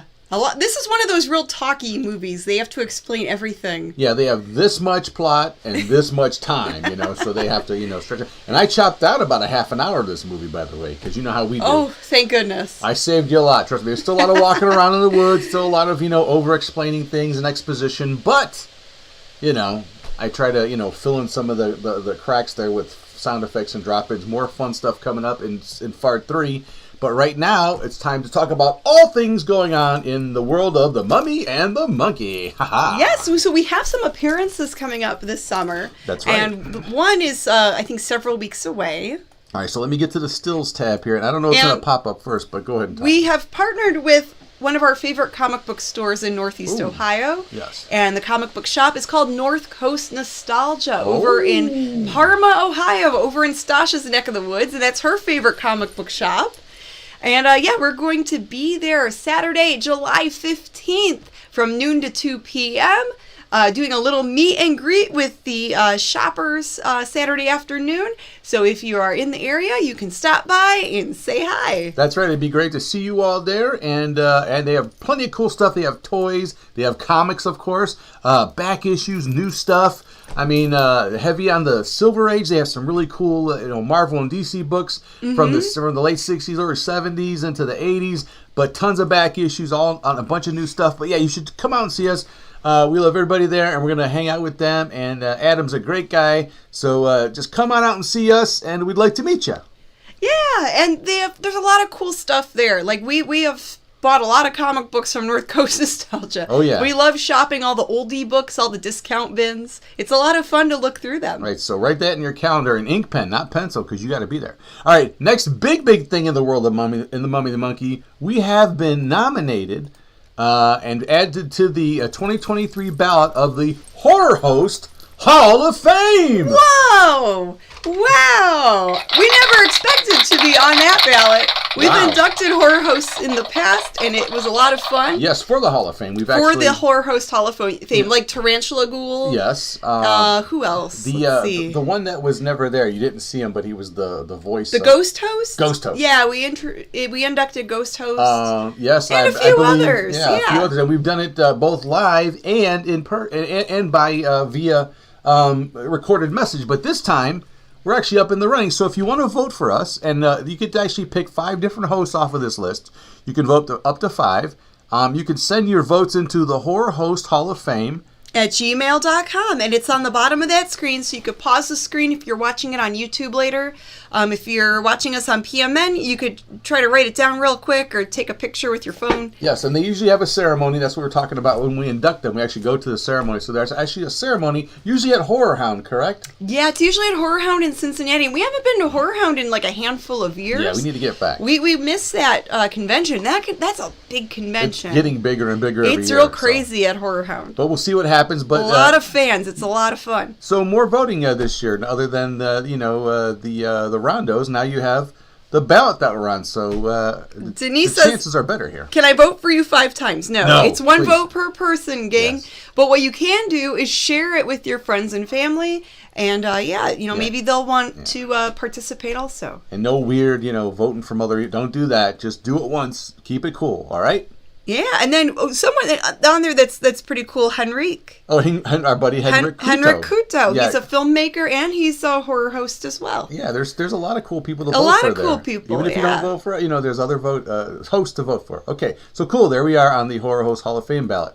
And big thanks to the Bone Jangler. Yes. Yes. What else, Grim? Now this is something we're going to talk about. I think on our after show. Oh, so maybe I'll save this for then. Save that for later. Okay. So yeah, the Harry Scary Hangover, our after show chat show. We're going to talk about a VHS group and some other video archiving and the state of that VHS and videotape history stuff. That's right, and we need to jump back on this bandwagon here and start doing our Living the Screen podcast again. But if you want to see more about the behind the scenes of the Mummy and the Monkey and stuff that we do with our reselling adventures, our Living the Screen podcast, we need to maybe have one Monday night. Yes, we need to return and do another podcast. That's right, we're going to do that this Monday night with any luck. So check our Facebook page. The group page? Facebook group or YouTube. I've been posting more in the YouTube community. Oh. It's kind of like social media, but for the YouTube-centric people. Yes, and as we mentioned, stay tuned after this episode of the Harry Scary Hangout so we can go over and do some fun talking about all kind of cool stuff on the Harry Scary Hangover immediately following this show.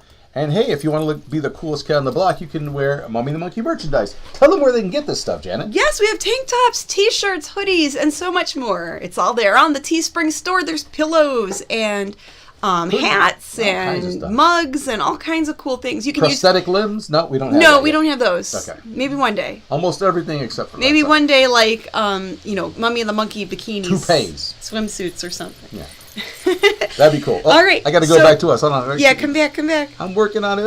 Boom, there we go. You can use coupon code BANANAS. Woo! For what? How much do you get off for that? You get 15% off of your order. 15%? 15% off anything you order in our Teespring store as a little thank you for shopping our store and supporting the Mummy and the Monkey here. Yes. Don't thank you, Janet, for setting that up for everybody because, that's nice. And, So anyway, that's that. That's all the happenings and stuff like that. You can always write us at the mummyandmonkey@gmail.com. Speaking of that, we have our prize giveaway tonight. Yes, we are giving away fun, fabulous, stuff that's been sitting around the house collecting dust. Junky stuff. So we have season 1, episode 3 of The Mummy and the Monkey. This is a really retro episode. This one's from 2015, I believe. It's almost 10 years old, huh? It's almost 10 years old. And then we've got some Freddy Krueger little trading cards and Mummy and the Monkey sew-on patches. I might have some toenail clippings laying around. Whatever we can shove into an envelope, it'll come your way for under a few bucks. Oh, gosh. So, one lucky winner at the end of the night will get a little Mummy and the Monkey prize pack, and just send us an email if you want to be a part of that. themummyandthemonkey@gmail.com, and in the subject line have it say junky stuff. And I'm putting the names in my mummy bucket here. Of course. While the movie's playing, I've been writing down names. She's been stuffing her bucket while the movie's playing, guys. I'm telling you. I'm sitting there watching her. He's seeing the whole thing. Stuffing her bucket. He's getting an eye full here. Mm-hmm. All right, well, let's get into Fart 3. Yes, and I will give a little bit of a spoiler. There is a Saxon search tonight, and it is in this fart. So I was wondering. All right, so be on the lookout for John Saxon in this. That's right. So we're going to blow out Fart 3 of the Yesterday Machine right here on The Mummy and the Monkeys Harry Scary Hangout.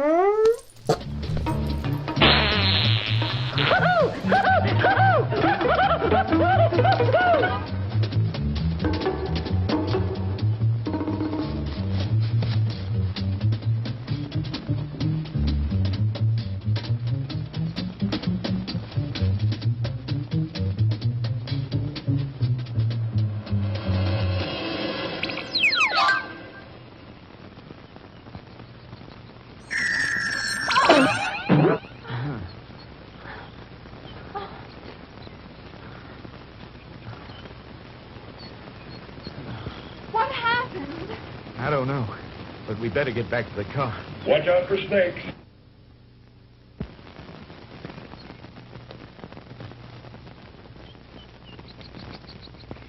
Jim! Oh, the car! It's gone! No!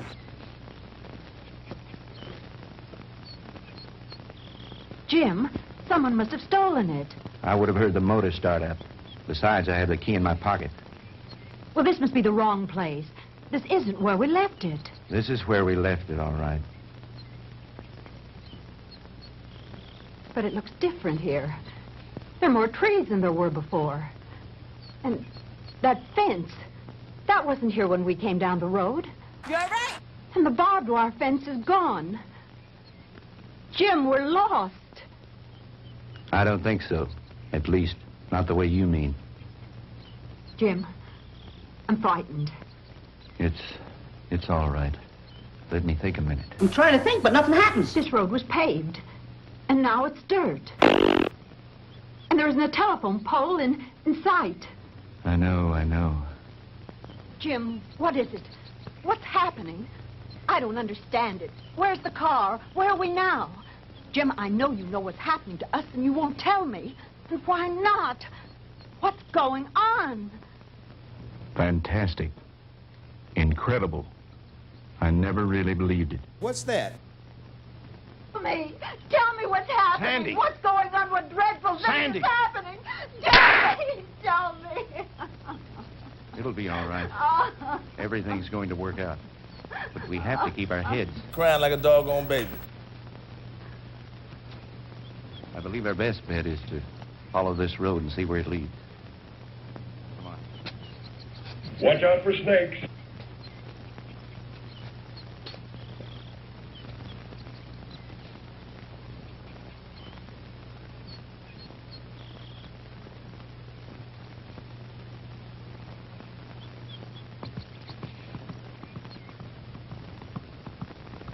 I mean, this is about as interesting as listening to a John Tesh album.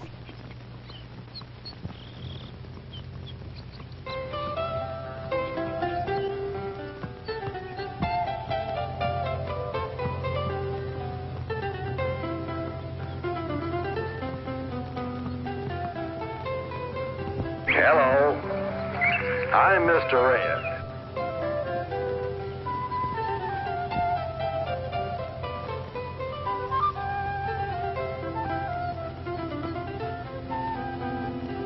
Why didn't you take a picture of the last slugger? Jim, his clothing. I know. Ours are just as strange to him, especially your short skirt. Hubba. Big girl. Friend, what year is this? Where are we? Witchcraft! Witchcraft! Ha!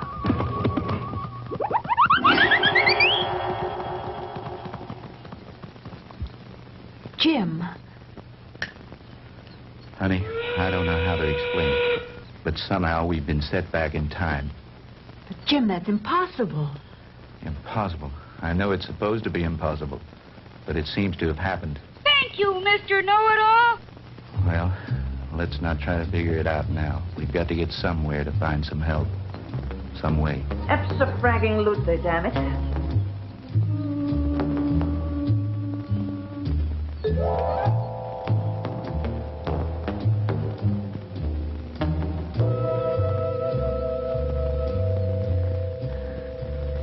How far are we finna walk, baby?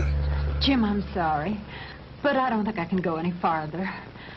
I simply have to rest. All right. We'll stop for a while.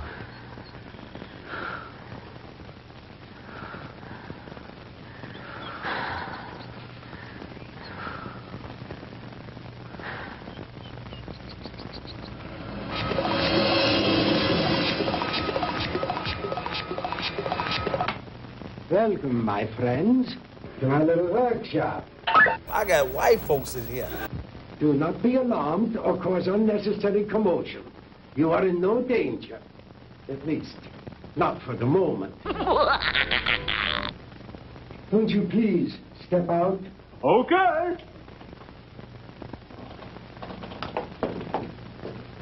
I am Dr. Ernst von Hauser. These are two of my assistants, Manfred and Wolf. You! Where are we? I told you. We are in my little workshop. And I tell you again, please do not be alarmed. What time is this? What century are we in? Does it matter, my friend? There really is no such thing as time, except as a relative measuring device in your own mind. We're not interested in double talk. What happened to Margaret DeMar? What have you done with her? Please, Mr. Crandall, you will please remain calm. What have you done with my sister?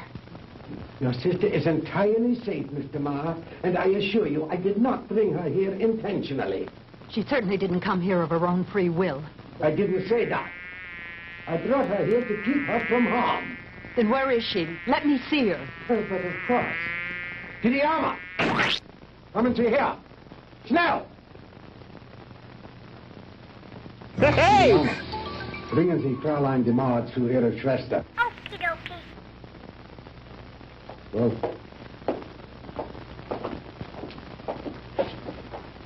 No need for alarm, Mr. Crandall. She'll be all right. She'll be able to freshen up. We will even furnish her a change of clothing. By your command. I notice you were intrigued by my servant girl, Didiana. And there you might be. Just a few thousand years ago, she was serving in the court of Tutankhamun, one of the great pharaohs of Egypt. And now, she is serving me. Quite an experience, is it not? Have you lost what's left in your mind? This is like a fantastic nightmare.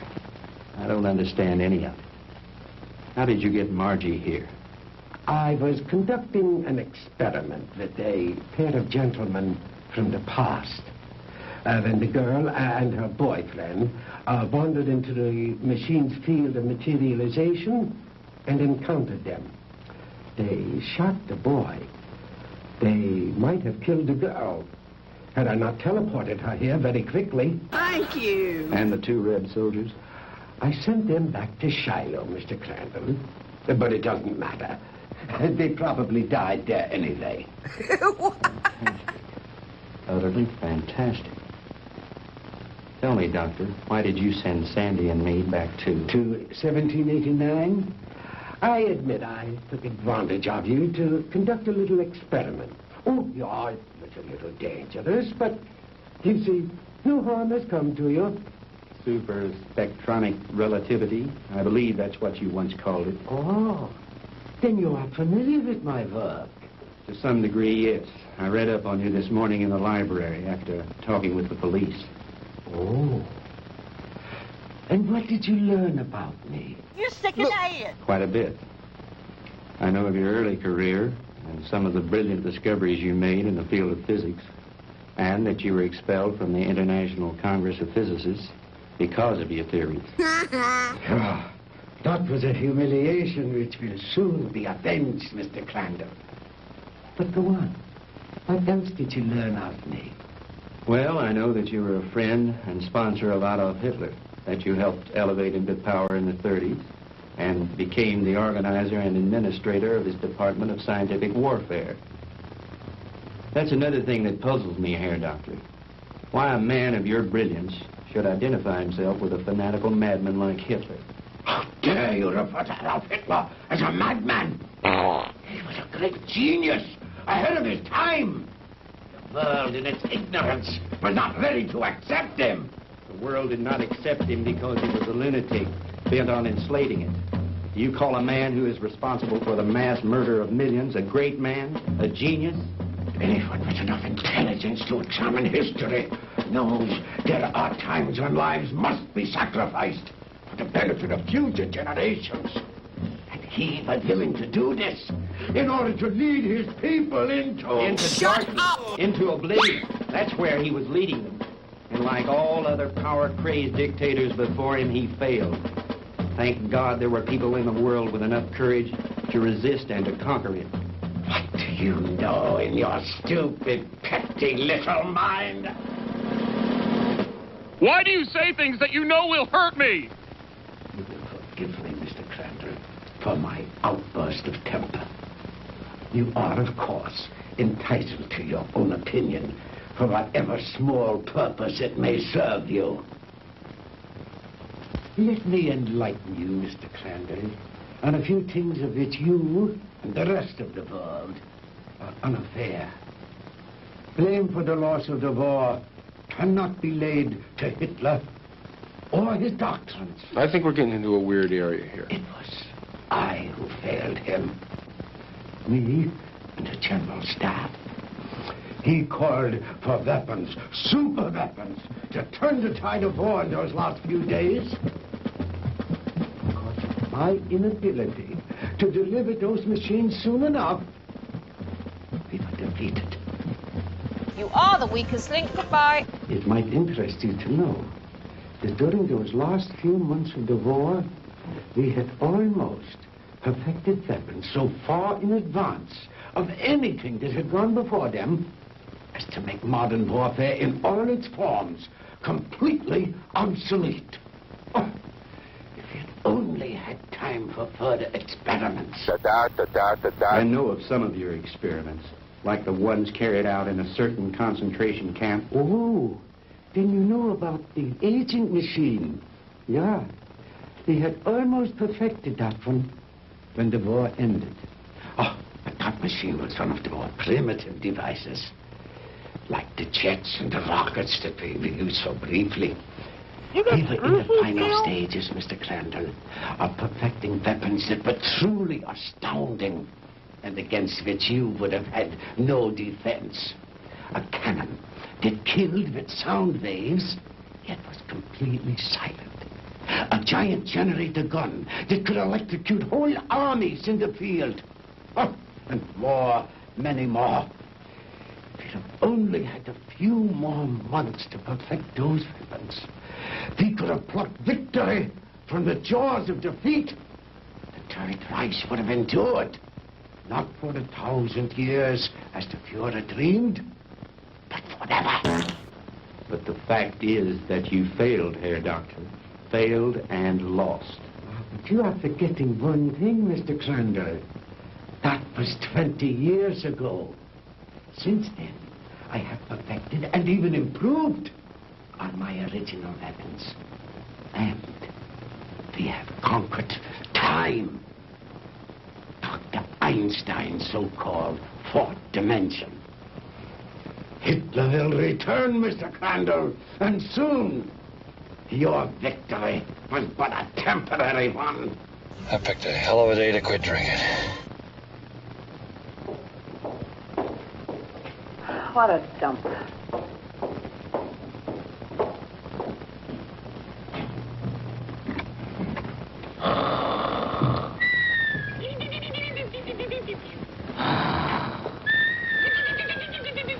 Margie, baby, Sandy.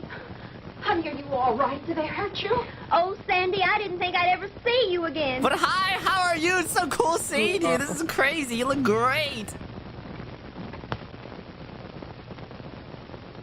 Let us out of here. Open this door. Let us out. Please, don't let them keep us here. Oh, shut up, you mouth.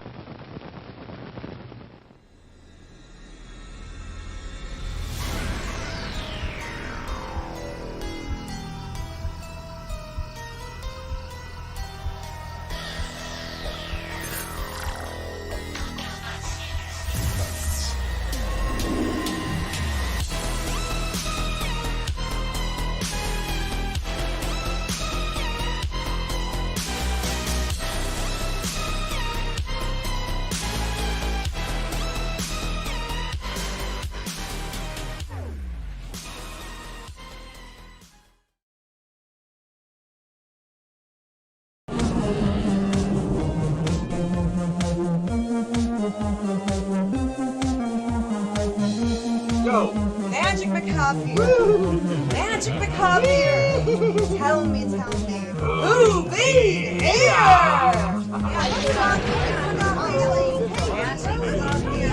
All right, all you monster kids out there, get ready, because they're finally here! the Mummy and the Monkey limited edition figurine set. Exclusively brought to you by Thieves Comics and Toys. And don't forget to watch Mummy and the Monkey's Hairy Scary Hangout Friday nights at 10 p.m.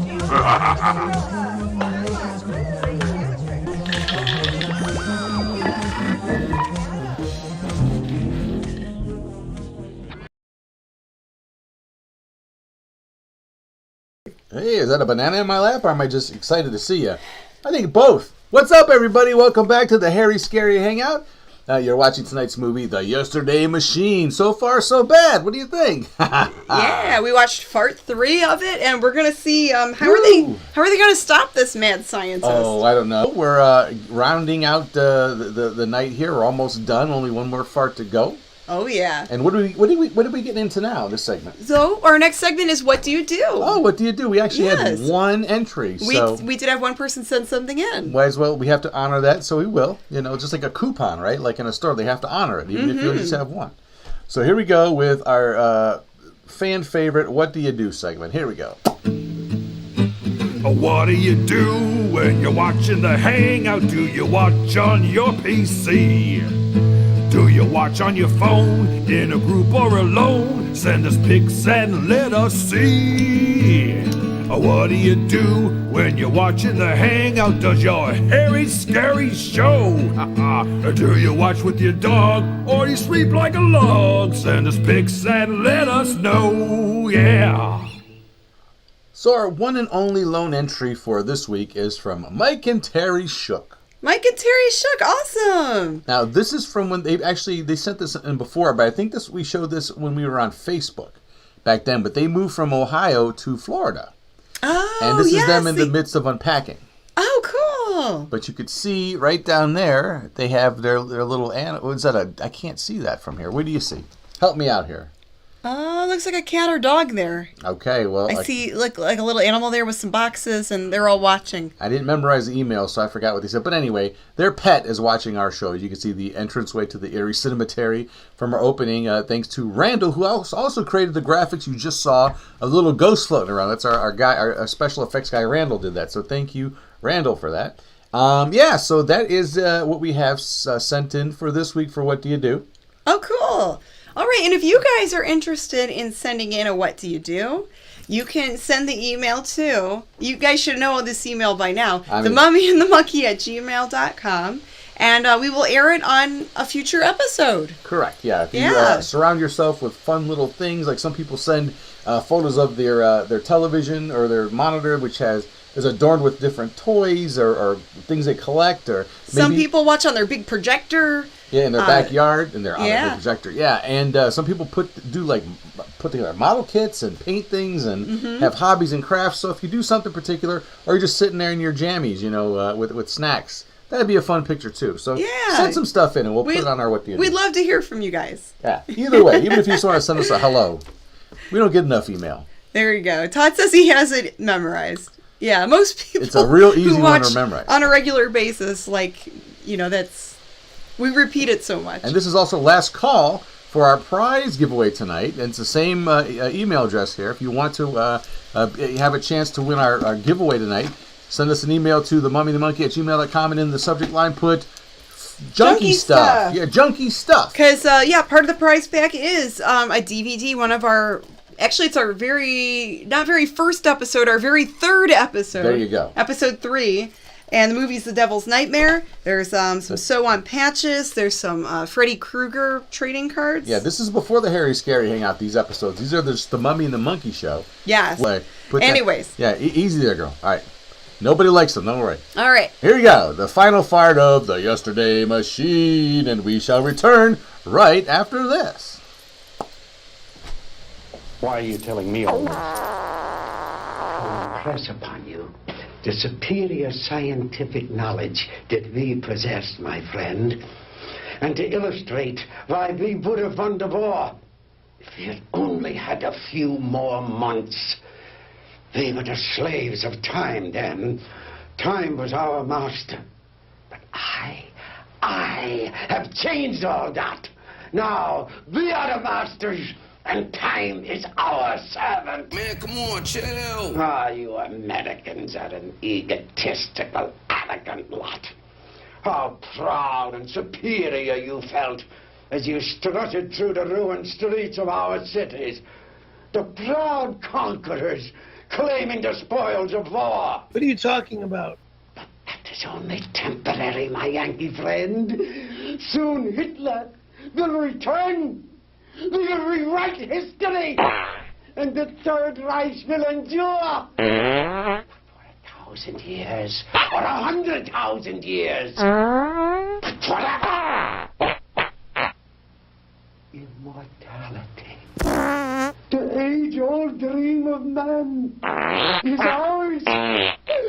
The rest of the world will fall at our feet, and ye shall rule for all eternity. I wish you could just shut your big yapper. Oh, good. Did you make the young ladies comfortable? Jawohl, Doctor. And Manfred, did you see that Mr. Marr had a change of clothes? Jawohl. Good. The lecture is over, Mr. Crandall, and you look tired. If you will follow Manfred and Wolf, they will show you to your quarters. We weren't planning on staying. We want out of here now. I'm afraid that is impossible, Mr. Crandall. I must insist that you accept my hospitality. Now, wait a minute. Get your hands off me. Let go. Hornhauser, you can't get away with this. I don't think it's anything to laugh about.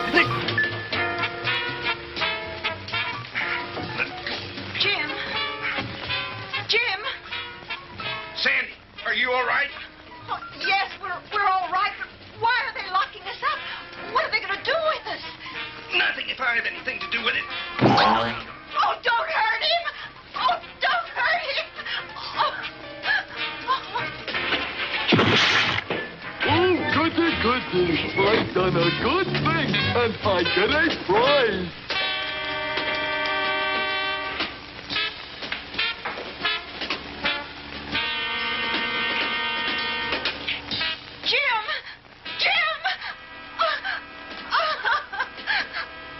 Well, here's another nice mess you've gotten me into. Jim! Sandy, what is it? I don't know. He wants to take Margie. Come on, see here, Fräulein.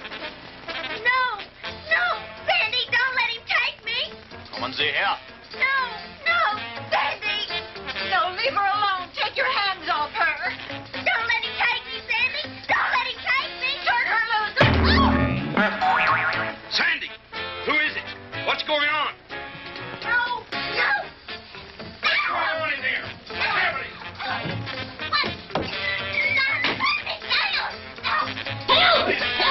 Help! Save me! Help!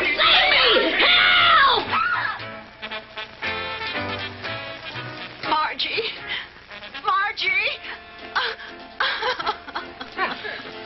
Once again, something wonderful in my life has been turned into a giant crap fest. You're useless and pathetic. Like a useless and pathetic thing.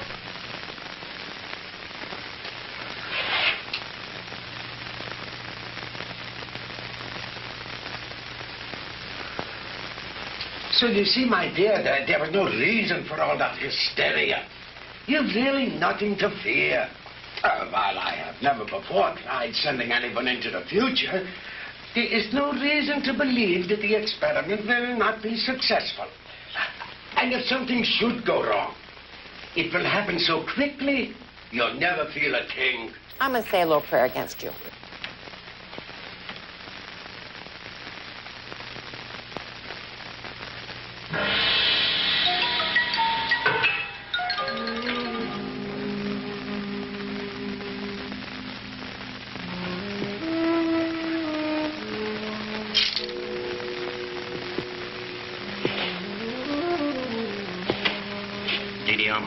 It is time you eat now. You speak English? Many others before you, they teach me talk. You mean there have been other prisoners here? Many. Are there any others here now? They all will disappear. You eat now. I don't want Wendy's chili! It is all they give me for you. It's all right. At least it's better than nothing. Didi Alma, you've got to help us. You're our only hope. No. I cannot help you. But you've got to. You're the only one. If you could get hold of the keys. No. They'll kill me. I cannot help you. Please, Didi Alma, listen to me. No. We'll never get out of here if you don't help us. Please, Didi Alma. Please.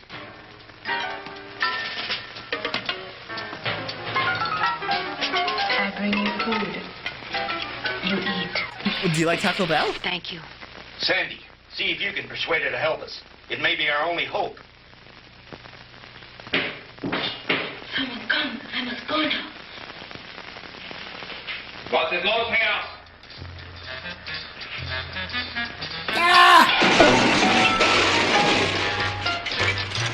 How dare you!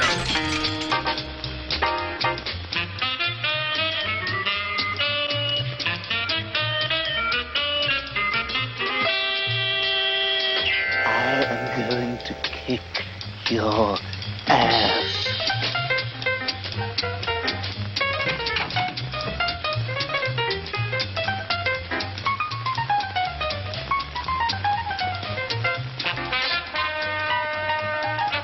Stay away from me. Ow, ow, ow! Oh, gnarly!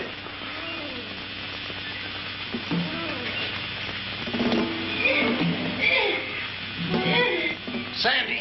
Sandy! Oh, this totally sucks.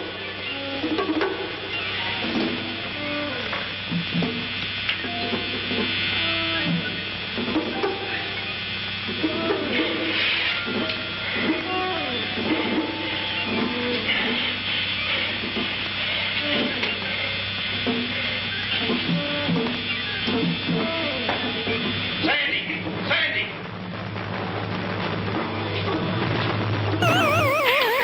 Sandy, are you all right? Sandy, can you hear me?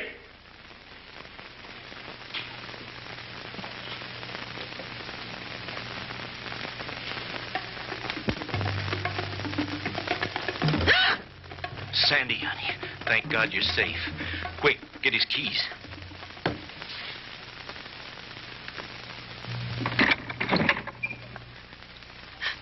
Oh, Jim, it was awful. He strangled her. It's all right, honey. Try to get hold of yourself. We've got to get out of here. I'll be fine.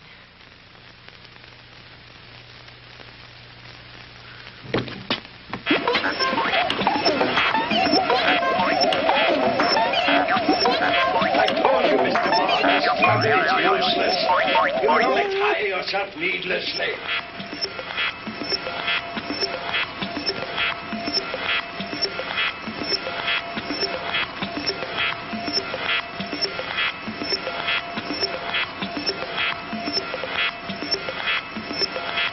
Who put these Cheetos in my chair?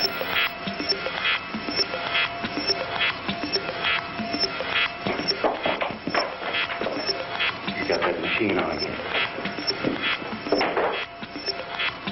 You are really enjoying this, aren't you?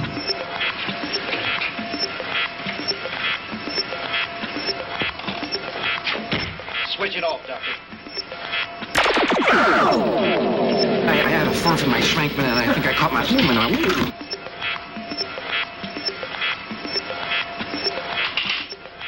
Jim, look, Marjorie. My, people come and go so quickly here. Reverse the machine, Doctor. Bring her back. I cannot guarantee that, Mr. Crandall. I have never experimented with the future before. You insane, sadistic. If you don't bring that girl back, I'll empty this gun into that warped brain of yours.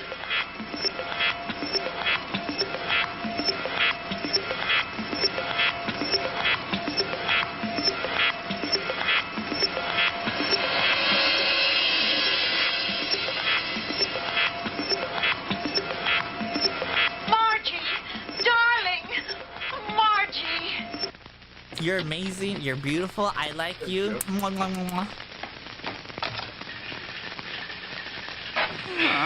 That's showbiz. It's too bad, Mr. Crandall, that you are not interested in science. but you Americans are so impractical anyway. Jim, look out!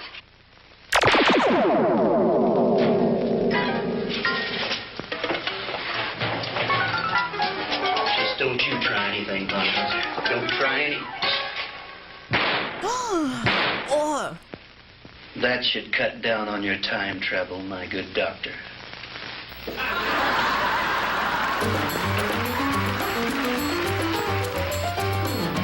How about the attic? You searched that, didn't you? Yes, sir. That's where we found the Nazi soldiers and the radar equipment. Then this house has some connection. Crandall's car was found not too far from here. Von Hauser's headquarters must be around here somewhere.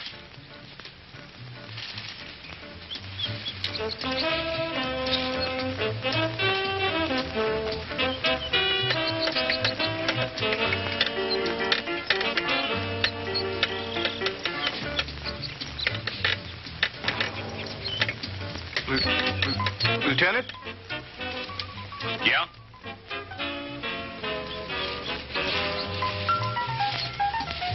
What is it, Finley?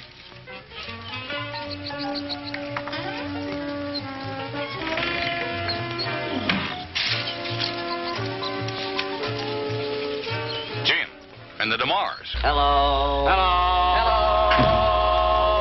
Hello. Hello. Where in the devil did you three come from? Von Hauser's country place, Fred. We spent a very interesting night there. Where is Von Hauser? Down there in his laboratory. Listen. What's that sound? That's the machine. You'd better stop it before he gets away.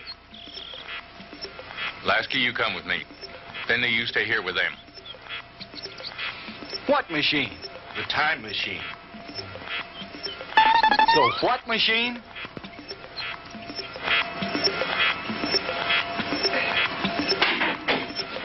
All right, Professor, hold it right there. Get away from that machine. You're dead meat, Pilgrim.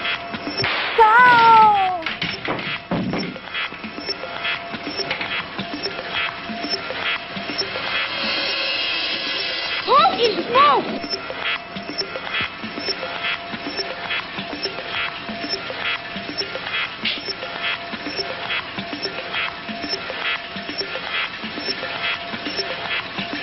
If I hadn't seen it with my own eyes, Lieutenant, I wouldn't believe it.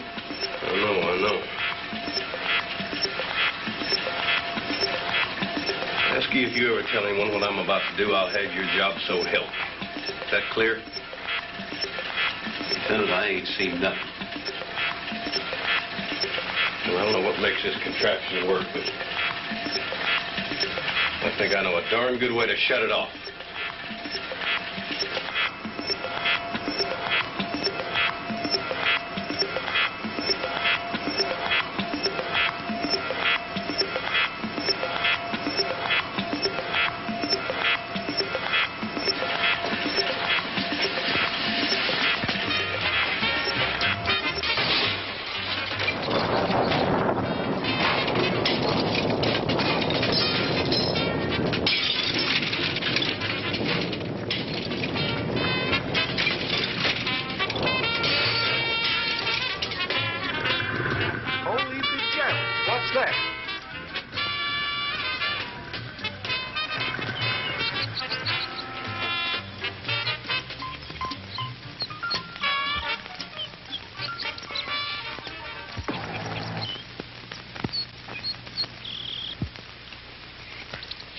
What happened down there, Fred?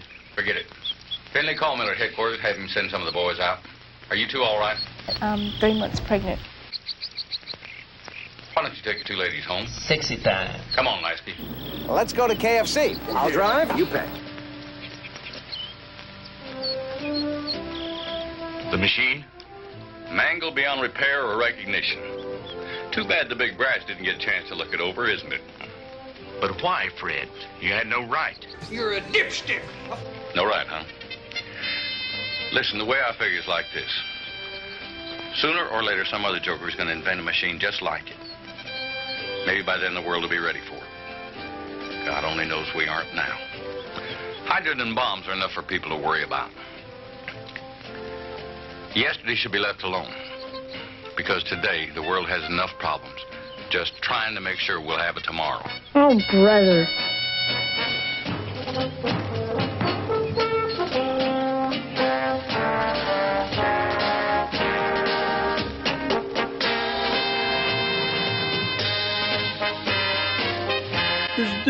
A 0 is the rating that I would give this.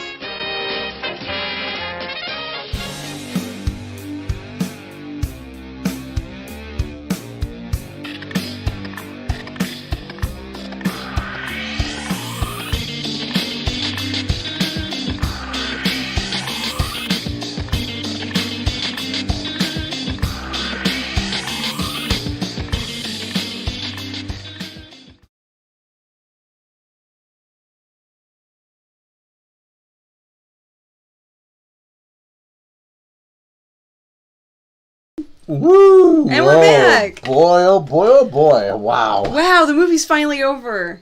I forgot to bring the air freshener, the can of air freshener to spray the room out. But what makes me so mad, and I saw the comments, Sandy didn't help the Egyptian lady. Did you see that? She was petrified with fear. Like, why didn't she help fight him? I don't know. I think the point there was everybody had to pretty much die that wasn't from that time period, because the two guards he had, the Nazi guard, they were from the 40s, whatever. And obviously the Egyptian woman was from the Egyptian times. So I think everybody had but she helped Sandy, but Sandy didn't help her. All of these, yeah, well, I don't know. That's not cool. I think Sandy's name should be Karen. Oh. No, Karen would have done something.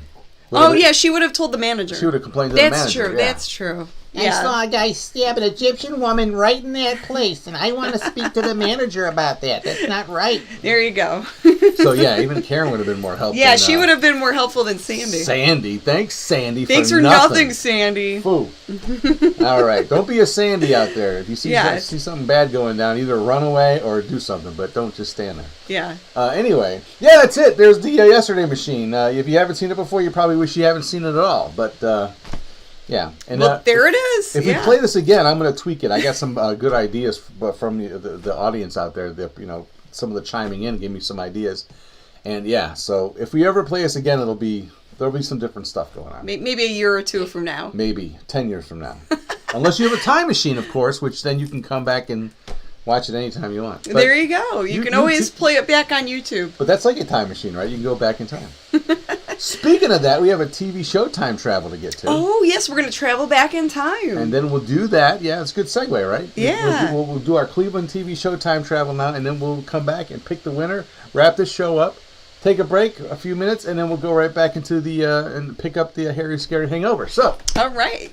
Let me get that out of the way. All right. All right, we're going to travel back in time, guys. Back in the day when you would check your TV guide to see what was on TV. At least here in Cleveland, Ohio. So here we go with the Mummy and the Monkeys Cleveland TV Showtime Travel. Oh, yeah, the mic looks like it's on. Yes, and it started Friday, July 12th, 11:30 p.m. with the Houlihan and Big Chuck Show. And their movie was Look Back in Darkness. Now, I couldn't find anything on this movie. It was like probably a made-for-TV thing or one of those Lost-type movies. But there was the cast, and there was the update. And after that, on 8 all night at 2:30 a.m. on the same channel was Monster on Campus. Ooh, look at that movie. Cool artwork. Yeah, it's almost like a caveman type of kid. It's like one of those I was a teenage Frankenstein, I was a teenage werewolf type of movies. But yeah, that's pretty cool. And the second movie after that was Man-Made Monster with Lionel Atwell. Ooh, and Anne Hagel. Yeah, see, TV8 had a great lineup of movies on Friday nights. And how would you like to stare at that at 2:30 in the morning? Boy, I tell you. And then the following day on Channel 43, Saturday, July 13th at 12 p.m., it was the one, the only Superhost. Woohoo! His 4-hour show started with an hour of hijinks from people like, well, the Three Stooges. And then he did another half hour of like fun stuff like serials like Superman, or in this case, Dick Tracy. And his first movie of the two at 1 p.m. was the classic The Crawling Eye. Ooh, The Crawling Eye. It's not about Sammy Davis Jr. either. No. I don't know where his eye crawled out to, but that could be it right there. Maybe that's why it popped out of his head and ran away. And his second movie that day at 2:30 p.m. was Night of the Witches. Wow. Oh, which wasn't anything about Halloween. It wasn't? No. I'm trying to remember that one. I don't think I even seen this one, but I would manage to find a few stills on this one. They don't look very witchy to me. No, but they could use a good laundromat. Yes. And that wraps up Cleveland TV show Time Travel for tonight. Yeah! Woohoo! Awesome. All right. So right. Thank you, Grim, for taking us back into time. You are more than welcome. Now let me get my handy-dandy sound effect machine provided to us also by our Snack Master General, Greg. And I've got a bucket full of names. Here we are going to pick one lucky winner.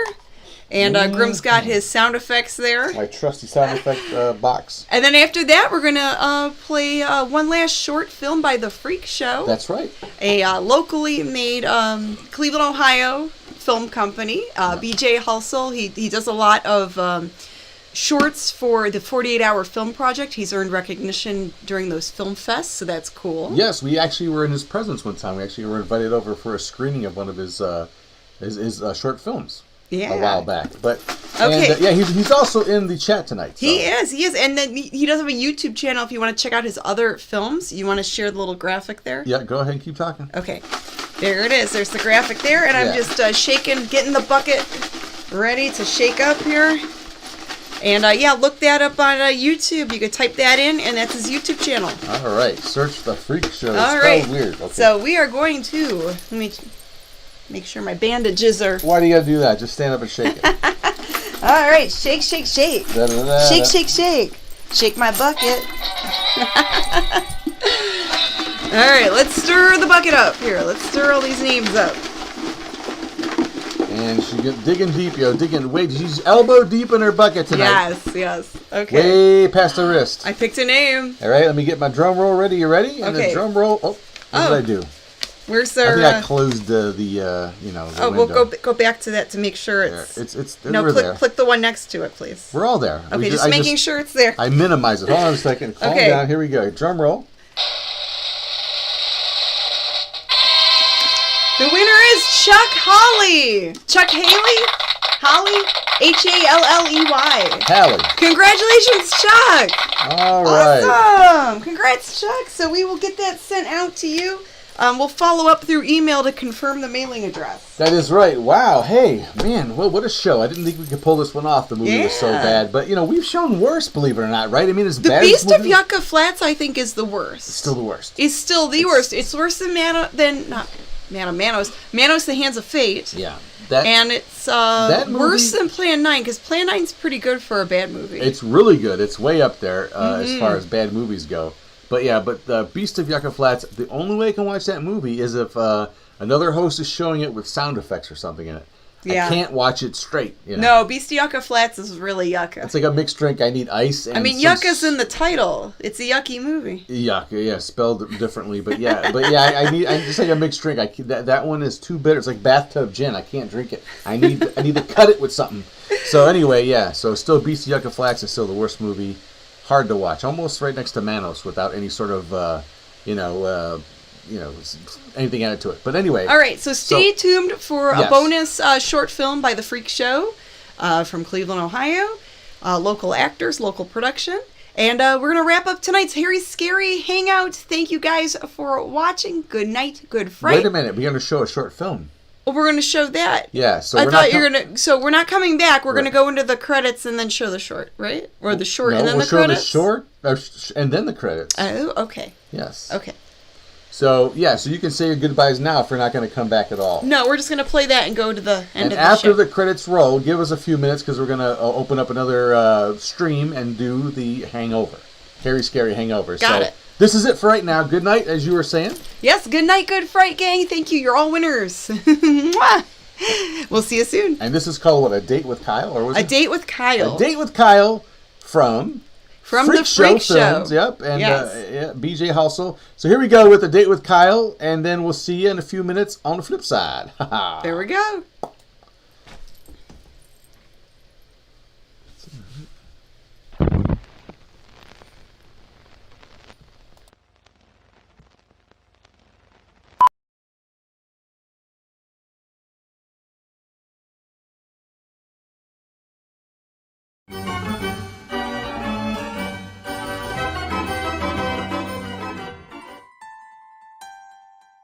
Veronica? Stacy? You showed. Why wouldn't I? First dates can be a little awkward. Yeah, I don't see anything going wrong though. Good.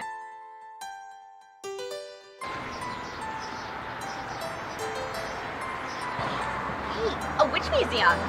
Do you want to go on an adventure? What about our tea date? Oh, we can go after. Come on, it'll be fun. Okay.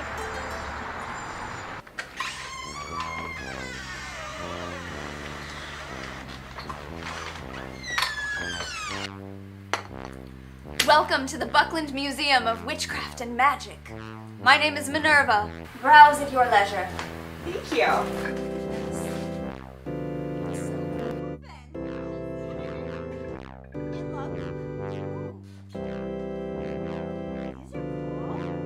Yes.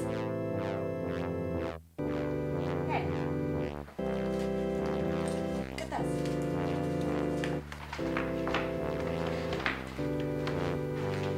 Hey! Do not touch that book.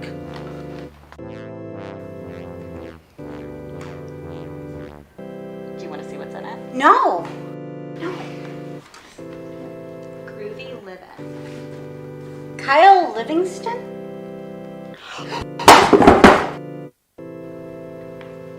Shouldn't have touched the book. Good luck with that.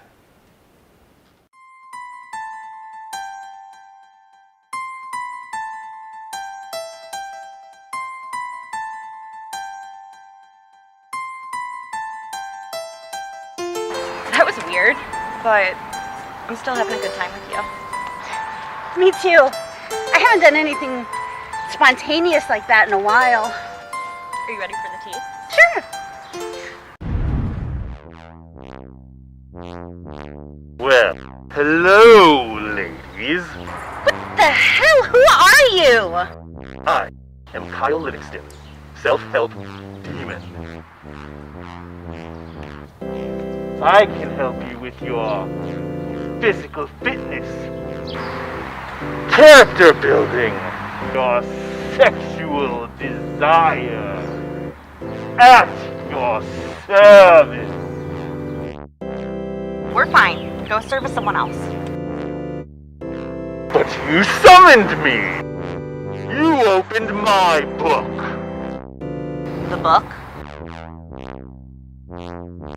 I can help you, lonely lady. We're not lonely. Go away. Trust me. You'll need my help, and I will be there. I doubt that. Bye.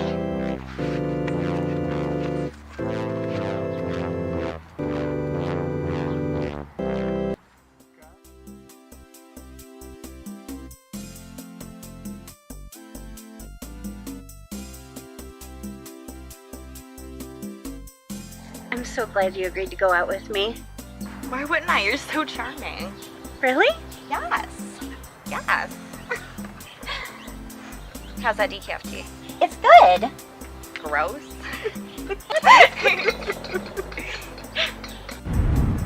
How are you ladies doing?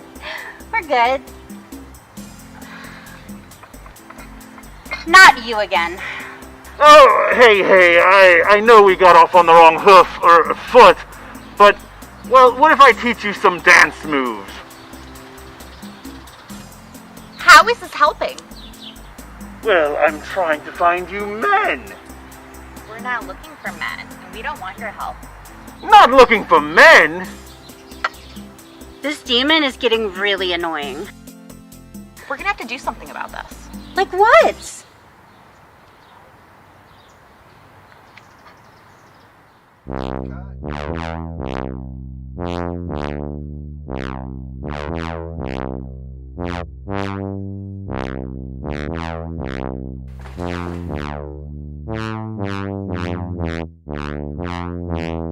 Ah, right on time. How's Kyle treating you? You knew that we summoned him and you didn't help us? I try to warn you. We need help. You rang? No! Kyle, Alistair. have a drink. Don't mind if I do.